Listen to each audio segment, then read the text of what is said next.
वाह, यह एक शानदार विषय है। अकबर हैरान। बीरबल की शान की थीम पर शब्दों की एक विस्तृत कहानी प्रस्तुत है। यह कहानी न केवल बीरबल की बुद्धि को बल्कि अकबर के विशाल हृदय और उनके शासन की जटिलताओं को भी दर्शाएगी। अकबर हैरान, बीरबल की शान। अध्याय 1, सल्तनत पर मंडराता साया। हिंदुस्तान की जमीन पर मुगलिया सल्तनत का सूरज अपने पूरे उरूज पर था। शहंशाह जलालुद्दीन मोहम्मद अकबर का नाम न केवल उनकी सैन्य विजयों के लिए बल्कि उनके न्याय, उनकी कलाप्रियता और उनके दीन-ए इलाही जैसे साहसिक सामाजिक प्रयोगों के लिए भी दूर दूर तक मशहूर था। आगरा का किला, जो यमुना के किनारे शान से खड़ा था, इस सल्तनत के दिल की तरह धड़कता था। यहाँ हर सुबह एक नई उम्मीद और हर शाम एक नई उपलब्धि का जश्न लेकर आती थी। उस दिन भी दीवान-ए-आम हमेशा की तरह खचाखच भरा हुआ था। रेशमी पर्दों, फारसी कालीनों और सोने चांदी की नक्काशी से सजा दरबार शहंशाह के प्रताप का जीता जागता सबूत था। अकबर अपने भव्य सिंहासन तख्ते ताऊस पर विराजमान थे। उनके चेहरे पर एक शासक का आत्मविश्वास और एक विचारक की गंभीरता का अनूठा संगम था। उनके नवरत्न अपनी अपनी जगहों पर बैठे थे। राजा टोडरमल राजस्व के आंकड़ों में उलझे थे। तानसेन अपनी उंगलियों को सारंगी के तारों पर फेरने को बेचैन थे और अबुल फजल हर घटना को इतिहास के पन्नों में दर्ज करने के लिए तैयार थे। और हाँ, बीरबल भी वहीं थे। उनके चेहरे पर हमेशा की तरह एक हल्की, रहस्यमयी मुस्कान थी, जैसे वे दुनिया के हर रहस्य को जानते हों पर उसे बताने की जल्दी में न हों। उनकी आंखें हर हरकत, हर चेहरे के भाव को बड़ी बारीकी से पढ़ रही थीं। दरबार की कार्यवाही शांतिपूर्ण ढंग से चल रही थी। एक सूबेदार अपनी सफलता का ब्यौरा दे रहा था, एक विदेशी व्यापारी नायाब तोहफे पेश कर रहा था। तभी मुख्य द्वार पर तैनात प्रहरियों में हलचल हुई। एक लंबा, जटाधारी व्यक्ति, जिसके शरीर पर केवल एक भगवा वस्त्र था और माथे पर भस्म की 3 रेखाएं खिंची थीं, दरबार में प्रवेश करने की जिद कर रहा था। उसकी आंखों में एक अजीब सी ज्वाला थी, जो किसी को भी भयभीत कर सकती थी। उसे अंदर आने दिया जाए, अकबर ने अपनी गहरी आवाज में हुक्म दिया। वह योगी, जिसका नाम कालभैरव बताया गया, धीरे धीरे चलता हुआ सिंहासन के करीब आया। उसने न तो सिर झुकाया, न ही कोई अभिवादन किया। उसकी नजरें सीधे शहंशाह की आंखों में थीं। शहंशाह हिंद, उसकी आवाज में गड़गड़ाहट थी, जैसे सूखे पत्तों पर बिजली गिरी हो। मैं कोई फरियादी नहीं, जो आपसे कुछ मांगने आया हूं। मैं भविष्य का संदेशवाहक हूं, जो आपको कुछ बताने आया हूं। पूरे दरबार में सन्नाटा छा गया। अकबर ने अपनी भवें सिकोड़ी। क्या कहना चाहते हो, योगी? साफ साफ कहो।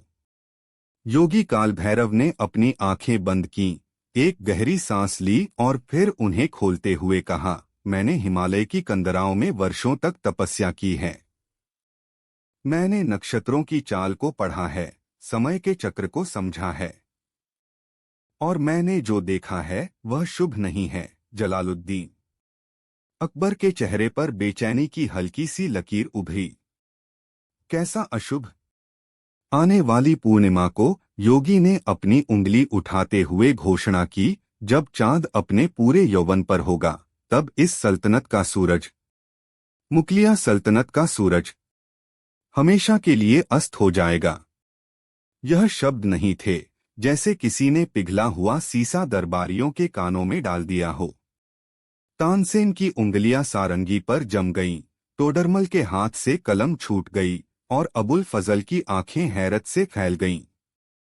खुद शहंशाह अकबर, जिन्होंने बड़ी बड़ी जंगें जीती थीं और मौत को कई बार करीब से देखा था, इस भविष्यवाणी को सुनकर अवाक रह गए। उनका चेहरा सफेद पड़ गया। यह तुम क्या कह रहे हो? अकबर की आवाज में क्रोध से ज्यादा हैरानी थी। तुम्हारी हिम्मत कैसे हुई मुगल सल्तनत के बारे में ऐसी बातें करने की? योगी कालभैरव शांत रहा। सत्य कहने के लिए हिम्मत की नहीं, दृष्टि की आवश्यकता होती है, शहंशाह। मैंने जो देखा वह कह दिया। अब इसे मानना या न मानना आपकी इच्छा। मेरे पास ब्रह्मांड का जो संदेश था मैंने आप तक पहुंचा दिया। यह कहकर योगी मुड़ा और उसी आत्मविश्वास के साथ दरबार से बाहर चला गया जैसे वह आया था। उसके जाने के बाद भी दरबार में एक मुर्दा शांति छाई रही। यह शांति किसी तूफान के आने से पहले की शांति थी। अकबर ने अपने कांपते हाथों से पानी का प्याला उठाया। उनका दिमाग सुन्न हो चुका था। सल्तनत का सूरज अस्त हो जाएगा, यह कैसे संभव था? उनकी सल्तनत तो अपनी बुलंदी पर थी। कोई बाहरी दुश्मन इतना शक्तिशाली नहीं था और अंदरूनी तौर पर भी सब कुछ नियंत्रण में था। तो फिर इस भविष्यवाणी का क्या मतलब था? शहंशाह ने अपने नवरत्नों की ओर देखा। सबके चेहरे पर चिंता और भय का मिलाजुला भाव था। आप सबकी क्या राय है इस बारे में? अकबर ने टूटी हुई आवाज में पूछा। एक एक करके सबने अपनी राय दी। किसी ने इसे दुश्मन की साजिश बताया, किसी ने इसे एक पागल का प्रलाप कहकर टाल देने की सलाह दी। मुल्ला दो प्याजा ने तो यहाँ तक कह दिया कि उस योगी को तुरंत गिरफ्तार कर काल कोठरी में डाल देना चाहिए। लेकिन अकबर का मन शांत नहीं हुआ। वे एक तर्कवादी शासक थे, पर साथ ही गहरे आध्यात्मिक भी थे। वे साधु संतों का सम्मान करते थे और मानते थे कि ब्रह्मांड में ऐसी शक्तियां हैं जो इंसान की समझ से परे हैं। योगी काल भैरव की आंखों की सच्चाई और उसकी आवाज का आत्मविश्वास उन्हें अंदर तक हिला गया था। उनकी नजरें बीरबल पर पड़ी, जो अब तक खामोश थे। बीरबल, तुम चुप क्यों हो? क्या तुम्हारे पास इस गुत्थी का कोई हल नहीं? क्या तुम्हें भी लगता है कि हमारी सल्तनत का अंत निकट है? अकबर की आवाज में एक अजीब सी बेबसी थी। बीरबल अपनी जगह से उठे, शहंशाह को अदब से सलाम किया और बोले, आलमपनाह, सूरज के उगने और अस्त होने का नियम प्रकृति का है, किसी योगी की भविष्यवाणी का नहीं। मुगलिया सल्तनत का सूरज आपकी प्रजा के दिलों में आपके न्याय और प्रेम की वजह से चमकता है। उसे कोई भविष्यवाणी बुझा नहीं सकती। पर बीरबल, अकबर ने कहा, उसकी आंखों में जो विश्वास था वह झूठा नहीं लग रहा था। बीरबल ने मुस्कुराते हुए कहा, जहां पनाह, विश्वास तो उस बच्चे को भी होता है कि परछाई एक असली इंसान है, पर सूरज ढलते ही वह परछाई गायब हो जाती है। हमें भविष्यवाणी से नहीं, बल्कि उस भविष्यवाणी से पैदा होने वाले डर से लड़ना है। यह डर ही हमारा असली दुश्मन है। अकबर को बीरबल की बातों से थोड़ी तसल्ली तो मिली, लेकिन उनके दिल के किसी कोने में शक का कांटा चुभ चुका था। वह रात शहंशाह के लिए एक अंतहीन रात थी। उन्हें लगा जैसे महल की दीवारें उन पर हंस रही थीं और भविष्य एक अंधेरी खाई की तरह उनके सामने मुंह बाए खड़ा था। अध्याय 2, भय का फैलता जाल। योगी काल भैरव की भविष्यवाणी आग की तरह आगरा की गलियों, बाजारों और सरायों में फैल गई। पहले यह कानाफूसी के रूप में शुरू हुई, फिर अफवाह बनी और अंत में एक भयानक सच्चाई की तरह लोगों के दिलों में घर कर गई। व्यापारी अपना माल समेटने लगे, कारीगरों ने काम करना बंद कर दिया और आम लोग शाम ढलते ही अपने घरों में दुबक जाते। शहर की रौनक जैसे किसी ने छीन ली थी। हर कोई बस एक ही बात कर रहा था, पूर्णिमा की रात क्या होगा। इस भय का असर सल्तनत के दुश्मनों तक भी पहुंचा। दक्षिण में बीजापुर और गोलकुंडा के सुल्तान, जो हमेशा मुगलों से खार खाते थे, इस खबर को एक अवसर के रूप में देखने लगे। उनके जासूस आगरा में सक्रिय हो गए। वे माहौल को और बिगाड़ने की कोशिश करने लगे। उन्होंने अफवाहें फैलानी शुरू कर दी कि शाही खजाना खाली हो चुका है और सेना में बगावत होने वाली है। अकबर की हालत दिन ब दिन बिगड़ती जा रही थी। वे दीवाने खास में घंटों अकेले बैठे रहते, दीवारों पर लगी अपने पूर्वजों की तस्वीरों को घूरते रहते। उन्हें लगता जैसे बाबर और हुमायूं की आत्माएं उनसे पूछ रही हों, जलाल, क्या तुम हमारी विरासत को नहीं संभाल पाए? उनकी रातों की नींद उड़ चुकी थी।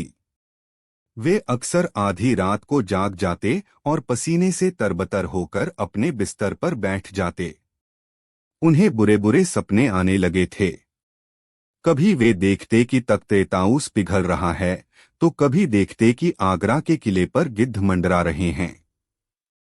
उनकी इस हालत का असर पूरे प्रशासन पर पड़ रहा था। वे छोटी छोटी बातों पर गुस्सा हो जाते, अपने सबसे वफादार मंत्रियों पर भी शक करने लगते। एक दिन उन्होंने राजा टोडरमल को सिर्फ इसलिए डांट दिया क्योंकि राजस्व के आंकड़ों में मामूली सी गलती थी। उन्होंने तानसेन से कहा कि उनके संगीत में अब वह जादू नहीं रहा जो मन को शांति दे सके। एक शाम जब बीरबल उनसे मिलने पहुंचे तो उन्होंने शहंशाह को एक अजीब सी हालत में पाया। वे अपने हाथों की लकीरों को देख रहे थे। बीरबल अकबर ने बिना नजरें उठाए कहा, क्या तुम हस्तरेखा पढ़ना जानते हो? देखो, मेरी भाग्य रेखा बीच में ही टूटी हुई है। शायद उस योगी ने सच ही कहा था। बीरबल ने शहंशाह के पास जाकर उनके हाथ को अपने हाथ में ले लिया। जहां पनाह, हाथों की लकीरें कर्मों से बनती और बदलती हैं। सल्तनत की तकदीर इन लकीरों में नहीं, आपके मजबूत इरादों में लिखी है। आप वो शहंशाह हैं जिन्होंने एक बिखरे हुए साम्राज्य को जोड़ा है। आप एक भविष्यवाणी से कैसे हार मान सकते हैं? पर मैं क्या करूं? बीरबल अकबर की आवाज में हताशा थी। मैंने हकीमों से बात की, ज्योतिषियों से कुंडली बनवाई, मौलवियों से दुआएं करवाईं, पर मेरे दिल को करार नहीं है। यह डर मुझे अंदर ही अंदर खाए जा रहा है।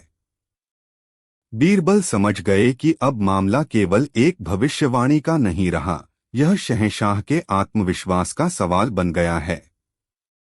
अगर राजा का ही मनोबल टूट गया तो प्रजा और सेना का क्या होगा? उन्होंने फैसला किया कि अब उन्हें कुछ करना ही होगा। आलमपनाह, क्या आप मुझे इस मामले को अपने तरीके से सुलझाने की इजाजत देंगे? बीरबल ने पूछा। तुम क्या करोगे? मैं उस डर को ही खत्म कर दूंगा जिसने आपको और आपकी प्रजा को जकड़ रखा है। पर इसके लिए मुझे आपका पूरा साथ और थोड़ा समय चाहिए। और हाँ, पूर्णिमा की रात तक आपको मुझ पर और मेरे हर कदम पर भरोसा करना होगा, चाहे वह कितना भी अजीब क्यों न लगे। अकबर ने एक गहरी सांस ली। उनके पास अब बीरबल पर भरोसा करने के अलावा कोई और चारा नहीं था। ठीक है बीरबल, सल्तनत की इज्जत अब तुम्हारे हवाले है। जो करना है करो, पर इस काले साये को हमारे ऊपर से हटाओ। अध्याय 3, बीरबल की गुप्त जांच। बीरबल जानते थे कि योगी काल भैरव को सीधे सीधे झूठा साबित करना मुश्किल है। लोगों के मन में बैठा अंधविश्वास तर्क से नहीं हटाया जा सकता। उसे हटाने के लिए उससे भी बड़ा कोई चमत्कार या उससे भी गहरी कोई चाल चलनी पड़ती है। उन्होंने अपना काम 2 हिस्सों में बांटा। पहला, योगी काल भैरव की असलियत का पता लगाना। दूसरा, पूर्णिमा की रात के लिए एक ऐसी योजना बनाना जो सांप को भी मार दे और लाठी भी न टूटे। बीरबल ने अपने सबसे भरोसेमंद जासूसों को काम पर लगा दिया। उनका मुख्य जासूस हीरामन भेष बदलने में माहिर था। बीरबल ने उसे योगी काल भैरव पर नजर रखने का हुक्म दिया। हीरामन, बीरबल ने उसे समझाते हुए कहा, मुझे यह जानना है कि यह योगी कौन है, कहाँ से आया है, किससे मिलता है, क्या खाता है और रात को सोता भी है या नहीं। उसकी हर छोटी बड़ी हरकत पर तुम्हारी नजर होनी चाहिए। हीरामन एक गरीब किसान का भेष बनाकर उस सराय के पास रहने लगा जहां योगी ठहरा हुआ था। कई दिनों तक उसे कुछ भी खास पता नहीं चला। योगी दिन भर ध्यान में मग्न रहता और शाम को कुछ चुनिंदा अमीर सेठों और जागीरदारों से मिलता, जो डर के मारे उसे सोने चांदी का दान देने आते थे। बीरबल ने दूसरा मोर्चा अपनी हवेली में खोला। उन्होंने शहर के सबसे बुद्धिमान लोगों, वैज्ञानिकों, तर्कशास्त्रियों और यहाँ तक कि कुछ जादूगरों को भी गुप्त रूप से बुलवाया। वे उनसे घंटों चर्चा करते। वे उनसे पूछते, अगर आपको लोगों के मन में यह विश्वास पैदा करना हो कि सूरज डूबने वाला है तो आप क्या करेंगे? इस बीच हीरामन ने एक महत्वपूर्ण जानकारी भेजी। उसने बताया कि योगी कालभैरव रात के अंधेरे में यमुना के किनारे एक हवेली में किसी से मिलने जाता है। वह व्यक्ति हमेशा नकाब पहने रहता है और उसकी चालढाल किसी सैनिक जैसी लगती है। बीरबल का माथा ठनका। मामला अब केवल एक योगी का नहीं था, इसके पीछे कोई गहरी साजिश थी। उन्होंने हीरामन को उस नकाबपोश का पीछा करने का आदेश दिया। अगली रात हीरामन ने अपनी जान जोखिम में डालकर उस नकाबपोश का पीछा किया। वह नकाबपोश बीजापुर सल्तनत के दूतावास में घुस गया। अब सारी तस्वीर शीशे की तरह साफ हो रही थी। यह मुगल सल्तनत को अस्थिर करने की बीजापुर की एक सोची समझी चाल थी। योगी कालभैरव उनका एक मोरा था, जिसे लोगों में डर और अविश्वास फैलाने के लिए भेजा गया था।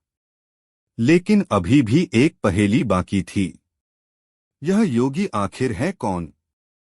उसके अंदर इतना आत्मविश्वास कहाँ से आया? बीरबल ने अपने जासूसों को बीजापुर और उसके आसपास के इलाकों में भेजा ताकि वे इस कदकाठी और आवाज वाले किसी व्यक्ति के बारे में पता लगा सकें। कुछ दिनों की कड़ी मशक्कत के बाद एक चौंकाने वाली खबर आई। खबर यह थी कि सालों पहले शहंशाह हुमायूं के समय में कन्नौज के दरबार में जादूगर इस्कंदर नाम का एक व्यक्ति था। वह हाथ की सफाई और लोगों को भ्रमित करने में माहिर था।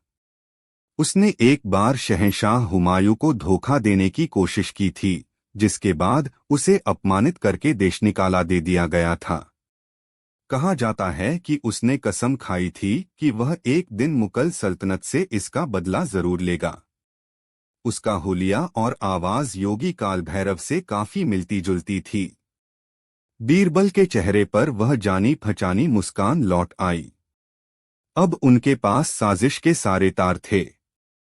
योगी कालब कोई सिद्ध पुरुष नहीं, बल्कि एक भगोड़ा जादूगर था जो बीजापुर सल्तनत के साथ मिलकर अपना पुराना बदला ले रहा था। अब बस पूर्णिमा की रात का इंतजार था। बीरबल ने अपनी योजना का अंतिम मसौदा तैयार कर लिया था। यह एक ऐसा नाटक था जिसका मंच पूरा आगरा शहर बनने वाला था और जिसके दर्शक शहंशाह अकबर और उनकी पूरी प्रजा होने वाली थी। अध्याय 4 पूर्णिमा की रात का महानाटक। पूर्णिमा की रात आ ही गई। आसमान में चांद अपनी पूरी आभा के साथ चमक रहा था, लेकिन नीचे आगरा शहर पर एक खौफनाक चुप्पी छाई हुई थी। लोगों ने अपने घरों के दरवाजे खिड़कियां बंद कर ली थीं, जैसे वे किसी अनहोनी के इंतजार में हों। लेकिन आगरा के किले में आज कुछ और ही नजारा था। बीरबल के कहने पर शहंशाह अकबर ने किले के सबसे बड़े चौक चौक-ए-नूर में एक विशेष सभा का आयोजन किया था। पूरे चौक को हजारों मशालों और दियों से दुल्हन की तरह सजाया गया था। बीच में एक विशाल हवन कुंड बनाया गया था। शहंशाह अकबर अपने पूरे शाही लिबास में तख्त पर विराजमान थे, लेकिन उनके चेहरे पर अभी भी चिंता की लकीरें थीं। उन्हें समझ नहीं आ रहा था कि बीरबल आखिर करने क्या वाले हैं। बीरबल ने योगी कालभैरव को भी विशेष रूप से आमंत्रित किया था। योगी पूरे आत्मविश्वास के साथ आया। उसे लगा कि आज उसकी भविष्यवाणी सच होगी और उसकी जीत होगी। वह एक ऊंचे आसन पर बैठ गया। उसकी आंखों में एक विजी चमक थी। बीरबल ने सभा को संबोधित करना शुरू किया। उनकी आवाज में न कोई डर था, न कोई घबराहट। आगरा के वासियों और शहंशाह के वफादारों, बीरबल ने बुलंद आवाज में कहा, आज हम सब यहाँ एक भविष्यवाणी के सच होने का इंतजार कर रहे हैं। योगी काल भैरव जी ने हमें चेतावनी दी है कि आज मुगल सल्तनत का सूरज अस्त हो जाएगा। भीड़ में एक सिहरन दौड़ गई। लेकिन बीरबल ने आगे कहा, शास्त्र यह भी कहते हैं कि हर समस्या का एक समाधान होता है, हर विष का एक अमृत होता है। हमने भी महान ज्योतिषियों और पंडितों से परामर्श किया है और इस संकट को टालने का एक उपाय ढूंढ निकाला है। योगी काल भैरव के चेहरे पर हैरानी का भाव आया। यह उसकी योजना का हिस्सा नहीं था। बीरबल ने घोषणा की, आज हम यहाँ एक महायज्ञ का आयोजन करेंगे। इस यज्ञ की अग्नि इतनी पवित्र होगी कि वह हर बुरी नजर और हर अभिशाप को जलाकर राख कर देगी। इस यज्ञ के माध्यम से हम प्रकृति की शक्तियों का आह्वान करेंगे और उनसे सल्तनत की रक्षा के लिए प्रार्थना करेंगे। यह कहकर बीरबल ने पंडितों को यज्ञ शुरू करने का इशारा किया। मंत्रोच्चार के साथ हवन कुंड में आग प्रज्वलित की गई। घी और हवन सामग्री की सुगंध पूरे वातावरण में फैल गई। जैसे जैसे रात गहराती गई, लोगों का डर धीरे धीरे कम होने लगा। यज्ञ की पवित्रता और मंत्रों की शक्ति उनके मन में एक नई आशा जगा रही थी। ठीक आधी रात को जब चांद ठीक सिर पर आ गया, बीरबल अपनी जगह से उठे। उन्होंने योगी काल भैरव की ओर देखा और मुस्कुराए। योगी जी, अब समय आ गया है। आपकी भविष्यवाणी के अनुसार अब तक सल्तनत को समाप्त हो जाना चाहिए था, पर जैसा कि आप देख सकते हैं, शहंशाह अपने तख्त पर विराजमान हैं, किला अपनी जगह पर खड़ा है और प्रजा सलामत है। योगी घबरा गया। उसे कुछ सूझ नहीं रहा था कि क्या कहे। यह यज्ञ का प्रभाव है, लेकिन असली संकट अभी टला नहीं है। बीरबल जोर से हंसे। योगी जी, संकट कभी था ही नहीं। संकट तो केवल आपके दिमाग की उपज था, जिसे आपने डर के रूप में लोगों के मन में डाल दिया था। यह कहकर बीरबल ने एक इशारा किया। अचानक चौक के चारों तरफ से हजारों तीरंदाजों ने अपने तरकश से आग वाले तीर आसमान में छोड़ दिए। ये तीर आसमान में जाकर रंगबिरंगी आतिशबाजी में बदल गए। पूरा आसमान हजारों कृत्रिम सितारों से जगमगा उठा। ऐसा लग रहा था जैसे दिवाली और ईद एक साथ आ गई हों। लोग इस अद्भुत नजारे को देखकर दंग रह गए। उनके चेहरों से डर गायब हो गया और वे खुशी से चिल्लाने लगे, शहंशाह अकबर की जय, बीरबल की जय। इस शोर और जश्न के बीच बीरबल शांत भाव से योगी काल भैरव के पास गए और उसके कान में फुसफुसाए, क्यों जादूगर इस्कंदर, कन्नौज का अपमान याद है? आज तुमने फिर से मुगल सल्तनत को चुनौती देने की कोशिश की, पर भूल गए कि यह जलालुद्दीन का दौर है। यहाँ धोखेबाजों की नहीं, अक्लमंदों की चलती है। इस्कंदर नाम सुनते ही योगी के पैरों तले जमीन खिसक गई। उसका चेहरा पीला पड़ गया और शरीर पसीने से भीग गया। उसका सारा आत्मविश्वास, सारा ढोंग एक पल में बिखर गया। वह समझ गया कि उसका खेल खत्म हो चुका है। बीरबल ने उसे सैनिकों के हवाले कर दिया और फिर से मंच पर आकर घोषणा की, यह व्यक्ति कोई योगी नहीं, बल्कि सल्तनत का दुश्मन और एक धोखेबाज है, जिसे हमारे पड़ोसी मुल्क ने हमें कमजोर करने के लिए भेजा था। पर याद रखो, जब तक प्रजा का विश्वास अपने बादशाह पर और बादशाह का विश्वास अपनी प्रजा पर है, दुनिया की कोई ताकत इस सल्तनत का बाल भी बांका नहीं कर सकती। पूरी भीड़ ने एक स्वर में शहंशाह अकबर और बीरबल के जयकारे लगाए। अध्याय 5, बीरबल की शान और अकबर का सम्मान। अगली सुबह दीवाने खास में माहौल बिल्कुल अलग था। शहंशाह अकबर के चेहरे पर अब कोई चिंता नहीं थी, बल्कि एक गहरी शांति और अपने प्रिय मित्र बीरबल के लिए असीम सम्मान था। बीरबल अकबर ने भरे दरबार में कहा, मैं हैरान हूँ। मैं जो खुद को शहंशाह हिंद कहता हूँ, एक मामूली भविष्यवाणी से इतना डर गया था। मेरी बुद्धि पर पर्दा पड़ गया था। मैं उस डर के आगे बेबस हो गया था। वे अपनी जगह से उठे, सिंहासन से नीचे आए और बीरबल के पास जाकर उसे गले लगा लिया। यह एक अभूतपूर्व दृश्य था। शहंशाह ने अपने एक मंत्री को इस तरह सार्वजनिक रूप से कभी सम्मान नहीं दिया था। तुमने केवल सल्तनत को नहीं बचाया है, बीरबल, अकबर की आवाज में भावुकता थी। तुमने मुझे बचाया है। तुमने मेरे आत्मविश्वास को टूटने से बचाया है। तुमने मुझे एक बहुत बड़ा सबक सिखाया है कि सबसे बड़ा दुश्मन बाहर नहीं, हमारे अंदर बैठा डर और अंधविश्वास होता है। आज तुमने एक बार फिर साबित कर दिया है कि इस सल्तनत की असली शान तलवारों और तोपों में नहीं, बल्कि तुम्हारे जैसी बुद्धि और विवेक में है। शहंशाह ने बीरबल को बेशकीमती तोहफों और जागीरों से सम्मानित किया।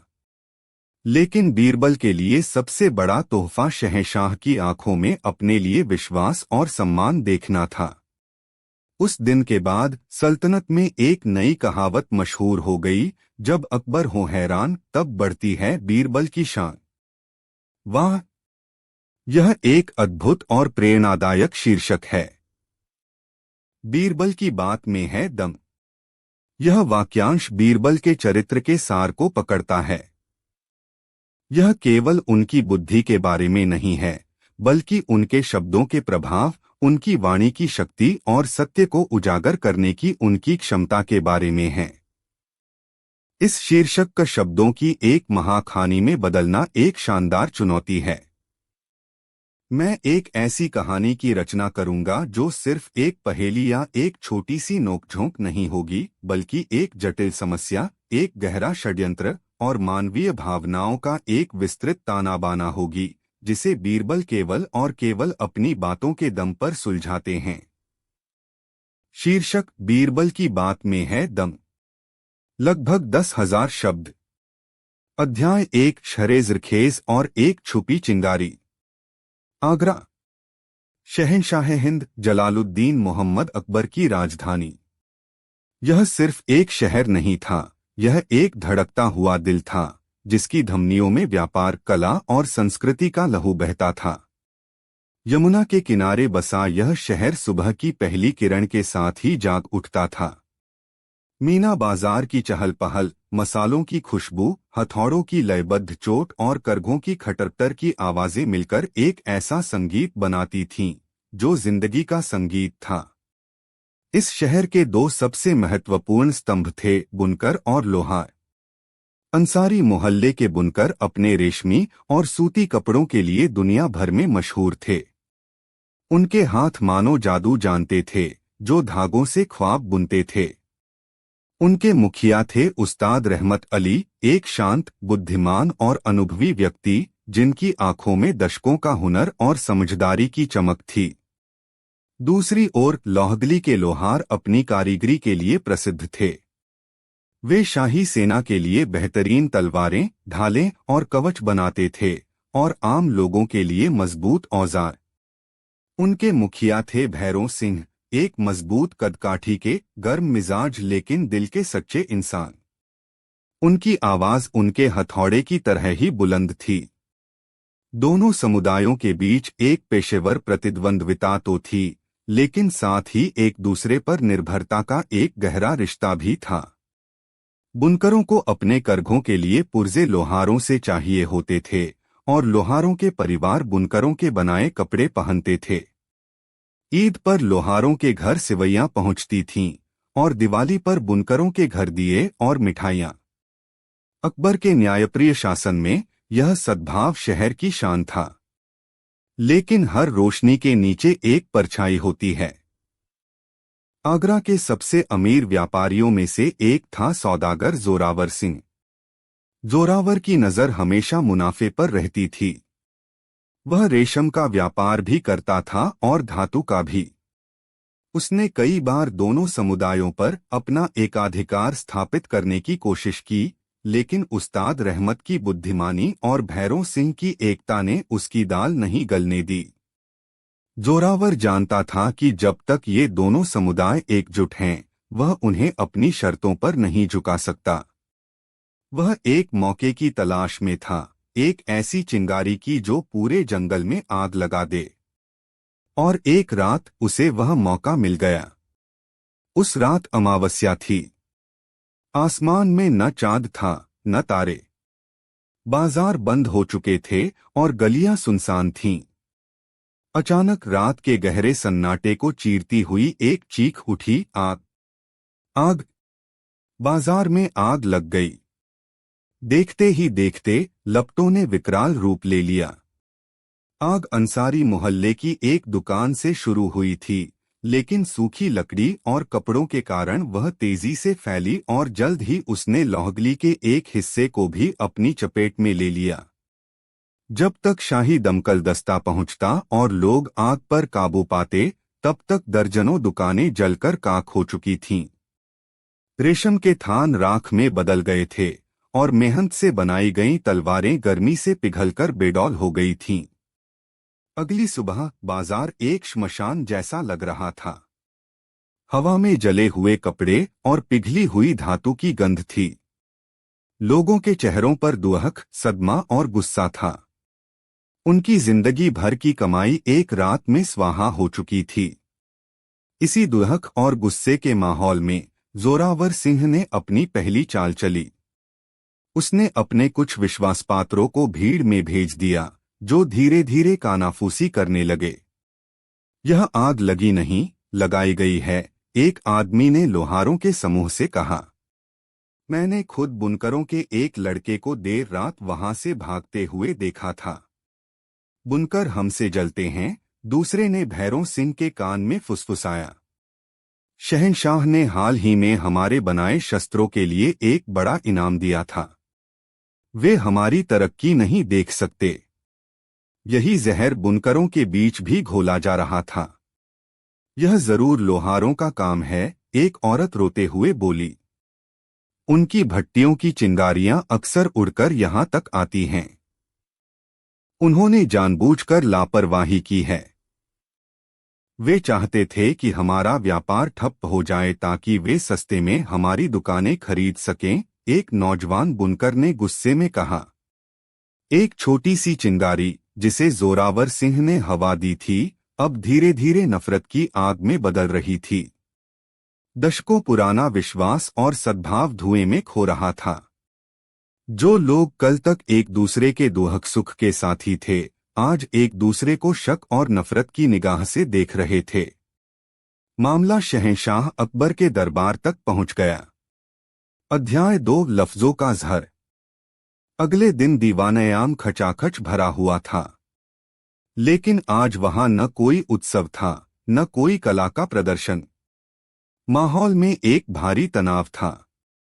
एक तरफ गुस्से से भरे भैरों सिंह अपने लोहारों के साथ खड़े थे, तो दूसरी तरफ दुखी और आशंकित उस्ताद रहमत अली अपने बुनकरों के साथ। बीच में एक अदृश्य दीवार खड़ी हो गई थी।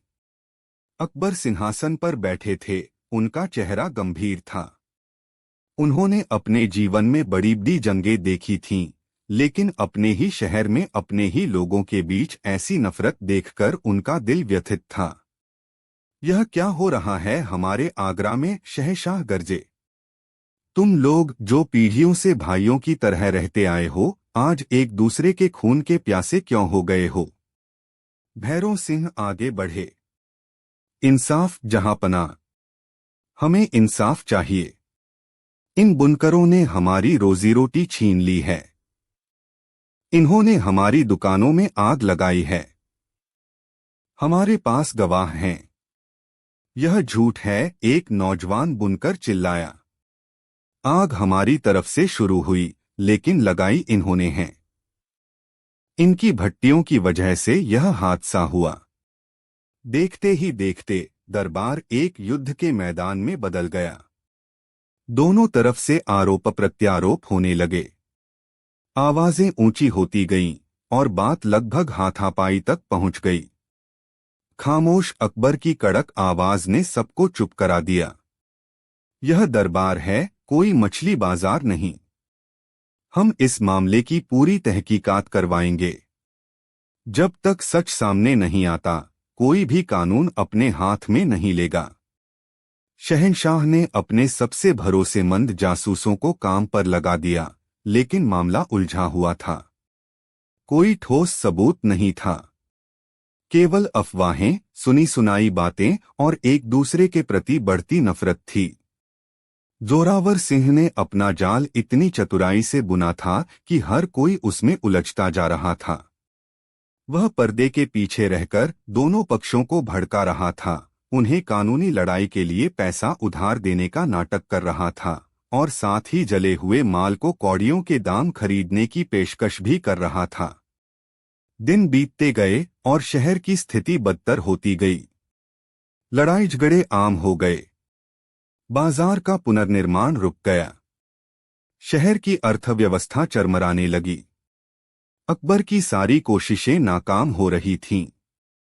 उनकी शाही आज्ञा, उनकी शक्ति, उनका डर कुछ भी काम नहीं कर रहा था। नफरत का जहर लोगों के दिलों में इतना गहरा उतर चुका था कि उसे निकालना नामुमकिन लग रहा था। एक शाम परेशान होकर अकबर अपने प्रिय मित्र और सलाहकार बीरबल के पास पहुंचे। बीरबल अपने बगीचे में बैठे एक तोते से बातें कर रहे थे। बीरबल, तुम यहाँ एक परिंदे से गपशप कर रहे हो और उधर मेरा पूरा शहर जल रहा है, अकबर ने हताशा में कहा। मेरी तलवार, मेरी फौज, मेरा खजाना, सब कुछ बेकार साबित हो रहा है। मैं इस नफरत की आग को कैसे बुझाऊं? बीरबल मुस्कुराए और तोते को उड़ा दिया। जहां पनाह तलवार लोहे को काट सकती है, लेकिन विचारों को नहीं। फौजें सीमाओं की रक्षा कर सकती हैं, लेकिन दिलों में पड़ी दरारों को नहीं भर सकती। तो फिर क्या करें? मैं अपनी प्रजा को ऐसे लड़ते मरते नहीं देख सकता, अकबर ने कहा। बीरबल ने शहंशाह की आंखों में देखा। हुजूर, यह आग तलवार से नहीं, पानी से बुझेगी। और यह जहर दवा से नहीं, दुआ से कटेगा। यह लड़ाई हथियारों की नहीं, लफ्जों की है। जहर लफ्जों से फैलाया गया है, तो इसे लफ्जों से ही काटना होगा। अकबर ने एक गहरी सांस ली। ठीक है बीरबल, हम यह मामला तुम्हारे हवाले करते हैं। हमें नतीजा चाहिए। हमें हमारा पुराना आगरा वापस चाहिए। दिखाओ हमें, तुम्हारी बात में कितना दम है। बीरबल ने अदब से सिर झुकाया। जो हुक्म जहांपना, पर मेरी एक शर्त है। आप इस मामले में कोई दखल नहीं देंगे और न ही मुझसे कोई सवाल पूछेंगे जब तक मैं खुद आपके पास न आऊं। अकबर मान गए। उन्हें पता था कि जब बीरबल कोई काम अपने हाथ में लेते हैं तो उसे अंजाम तक पहुंचाकर ही दम लेते हैं। लेकिन इस बार चुनौती बहुत बड़ी थी। इस बार बीरबल को किसी पहेली को नहीं, बल्कि सैकड़ों टूटे हुए दिलों को जोड़ना था। अध्याय 3, बीरबल की तहकीकात, अनदेखे धागे। बीरबल ने अपना काम शाही दरबार से शुरू नहीं किया। वह जानते थे कि सच सिंहासन पर बैठे लोगों की बातों में नहीं, बल्कि गलियों में घूमते आम इंसानों की खामोशी में छिपा होता है। उन्होंने अपना भेष बदला। एक कीमती दरबारी लिबास की जगह एक साधारण किसान का पहनावा पहना, सिर पर मैला सा साफा बांधा और चेहरे पर थोड़ी धूल मल्ली। अब वह बीरबल नहीं, बल्कि गांव से आया एक भोला भाला आदमी भोलू थे। उनका पहला पड़ाव था वह जला हुआ बाजार। वह वहां घंटों बैठे रहते, बस देखते और सुनते। उन्होंने देखा कि कैसे जोरावर सिंह के आदमी दोनों समुदायों के लोगों से अलग अलग मिलते, उनके घावों पर नमक छिड़कते और मदद का झूठा दिखावा करते। भाइयों, चिंता मत करो, वे लोहारों से कहते, सौदागर साहब आपके साथ हैं। वह आपको सबसे अच्छा वकील दिलवाएंगे। इन बुनकरों को सबक सिखाना ही होगा। और फिर बुनकरों के पास जाकर कहते, उस्ताद, आप फिक्र न करें। जोरावर जी ने कहा है कि वह आपको कम ब्याज पर कर्ज देंगे ताकि आप अपना काम फिर से शुरू कर सकें। बस उन अहंकारी लोहारों को उनकी औकात दिखानी है। बीरबल समझ गए कि जोरावर ही इस खेल का सूत्रधार है। लेकिन केवल जानना काफी नहीं था। उसे बेनकाब करने के लिए सबूत चाहिए थे, और इससे भी ज्यादा लोगों के दिलों से उसके बोए हुए जहर को निकालना था। बीरबल ने लोगों से बात करना शुरू किया, लेकिन एक अलग अंदाज में। वह सवाल नहीं पूछते थे, वह कहानियां सुनाते थे। एक दिन वह लोहारों के एक समूह के पास बैठे, जो गुस्से में बुनकरों को कोस रहे थे। बीरबल ने एक गहरी सांस ली और कहा, राम राम भाइयों। तुम लोगों को देखकर मुझे अपने गांव की याद आ गई। हमारे गांव में भी एक बार ऐसा ही हुआ था। लोगों की दिलचस्पी जागी। क्या हुआ था तुम्हारे गांव में? भोलू भैरों सिंह ने पूछा। बीरबल ने कहा, हमारे गांव में दो भाई थे। एक खेती करता था, दूसरा पशु पालता था। दोनों एक दूसरे की जान थे। एक दिन एक चालाक बनिया शहर से आया। उसने एक भाई से कहा, तुम्हारा भाई तुम्हारी जमीन हड़पना चाहता है, और दूसरे से कहा, तुम्हारा भाई तुम्हारे जानवरों को जहर देना चाहता है। बस दोनों भाई एक दूसरे के दुश्मन बन गए। लड़ाई हुई, खेत बर्बाद हुए, जानवर मर गए। और जानते हो अंत में क्या हुआ? क्या हुआ? सबने उत्सुकता से पूछा। जब दोनों भाई लड़कर बर्बाद हो गए, तो उस बनिए ने उनकी सारी जमीन और जानवर कौड़ियों के दाम खरीद लिए। दोनों भाई सड़क पर आ गए। बीरबल ने एक ठंडी आह भरकर कहा। कहानी सुनकर लोहारों के बीच एक अजीब सी खामोशी छा गई। किसी ने कुछ कहा नहीं, लेकिन बीरबल देख सकते थे कि उनकी बात ने कहीं न कहीं चोट की है। फिर वह बुनकरों की एक चाय की दुकान पर गए।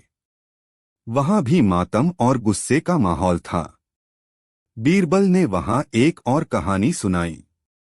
हमारे पड़ोस में एक बहुत बड़ा और पुराना बरगद का पेड़ था, उन्होंने शुरू किया। उसकी हजारों जड़ें थीं, जो जमीन में दूर दूर तक फैली थीं। एक दिन कुछ जड़ें आपस में लड़ने लगीं। एक बोली, मैं सबसे ज्यादा पानी खींचती हूँ, इसलिए मैं सबसे महत्वपूर्ण हूँ। दूसरी बोली, नहीं, मैं पेड़ को सीधा रखती हूँ, इसलिए मैं ज्यादा जरूरी हूँ। वे लड़ती रहीं और एक दूसरे को कमजोर करती रहीं। एक दिन जोर का तूफान आया, और वह महान पेड़ जो सदियों से खड़ा था, जड़ों की आपसी लड़ाई के कारण गिर गया। उस्ताद रहमत अली, जो चुपचाप सुन रहे थे, उन्होंने एक गहरी सांस ली। कहानी सरल थी, लेकिन उसका संदेश बहुत गहरा था। बीरबल ने सीधे तौर पर किसी पर आरोप नहीं लगाया। उन्होंने किसी को उपदेश नहीं दिया। उन्होंने बस कहानियों के बीज बोए। ऐसे बीज जो लोगों के मन में धीरे धीरे अंकुरित होने लगे और उन्हें सोचने पर मजबूर करने लगे। लोग अब भी गुस्से में थे, लेकिन उनके गुस्से में अब एक संदेह भी शामिल हो गया था, कहीं हम भी उन दो भाइयों या उस बरगद की जड़ों जैसी गलती तो नहीं कर रहे। बीरबल ने अपनी तहकीकात भी जारी रखी। भेष बदलकर वह जोरावर सिंह के मुनीम से मिले, जो अपनी कम तनख्वाह से नाखुश था। बीरबल ने उससे दोस्ती की, उसके दुहक सुने और उसे एहसास दिलाया कि जोरावर उसका भी शोषण कर रहा है। धीरे धीरे मुनीम का भरोसा जीतकर बीरबल ने जोरावर के बही खातों तक पहुंच बना ली, जिनमें उसके काले कारनामों का कच्चा चिट्ठा था। अब बीरबल के पास सबूत भी थे और उन्होंने जमीन भी तैयार कर ली थी। अब समय था अंतिम वार का।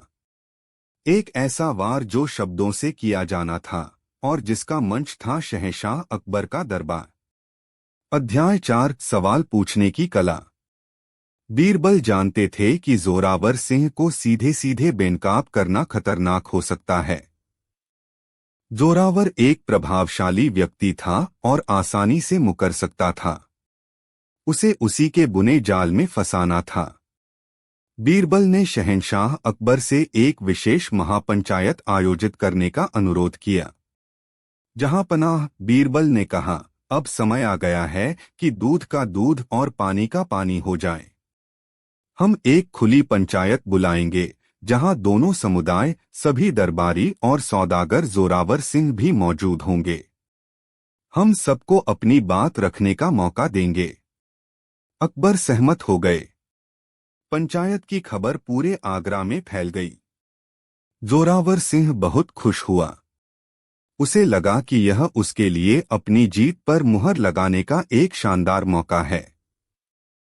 वह बुनकरों को दोषी साबित करके हमेशा के लिए दोनों समुदायों का हीरो बन जाना चाहता था। पंचायत का दिन आया। दीवाने खास लोगों से खचाखच भरा था। माहौल में बिजली जैसी कड़क थी। शहंशाह ने कार्यवाही शुरू करने का आदेश दिया। जोरावर सिंह पूरे आत्मविश्वास के साथ आगे बढ़ा। उसने एक भावुक और शक्तिशाली भाषण दिया। मेरे आगरा के भाइयों, उसने अपनी आवाज में दर्द घोलकर कहा, आज हमारा शहर रो रहा है। हमारे मेहनतकश लोहार भाइयों की जिंदगी भर की कमाई जलकर राख हो गई। और क्यों? सिर्फ इसलिए कि कुछ लोग उनकी तरक्की से जलते थे। मेरे पास गवाह हैं जिन्होंने अपनी आंखों से बुनकर समुदाय के लोगों को आग लगाते देखा है। मैं मांग करता हूं कि इन दोषियों को सख्त से सख्त सजा दी जाए और हमारे लोहार भाइयों को पूरा हर्जाना दिलवाया जाए। उसने कुछ झूठे गवाह पेश किए जिन्हें उसने अच्छी तरह सिखा दिया था। उन्होंने कसम खाकर झूठी गवाही दी।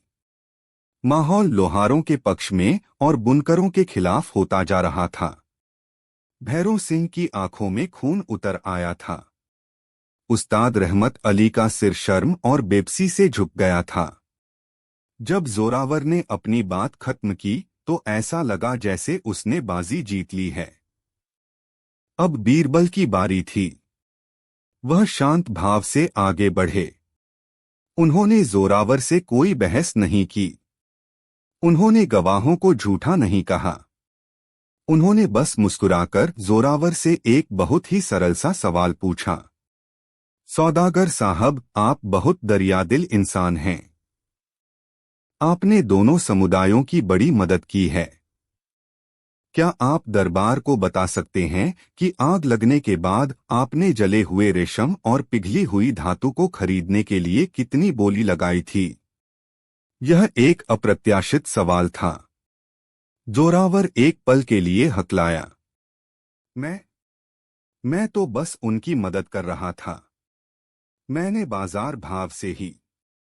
बीरबल ने उसे बीच में नहीं टोका। उन्होंने भैरों सिंह की ओर रुख किया।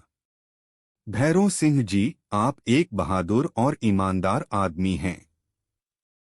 क्या आप बता सकते हैं कि जब सौदागर साहब ने आपको कर्ज देने की पेशकश की थी तो उन्होंने बदले में आपकी नई बनने वाली दुकानों का कितना हिस्सा अपने नाम करने को कहा था? भैरों सिंह चौंका। उसने जोरावर की ओर देखा जो उसे आंखें दिखा रहा था। लेकिन भैरों सिंह झूठा नहीं था।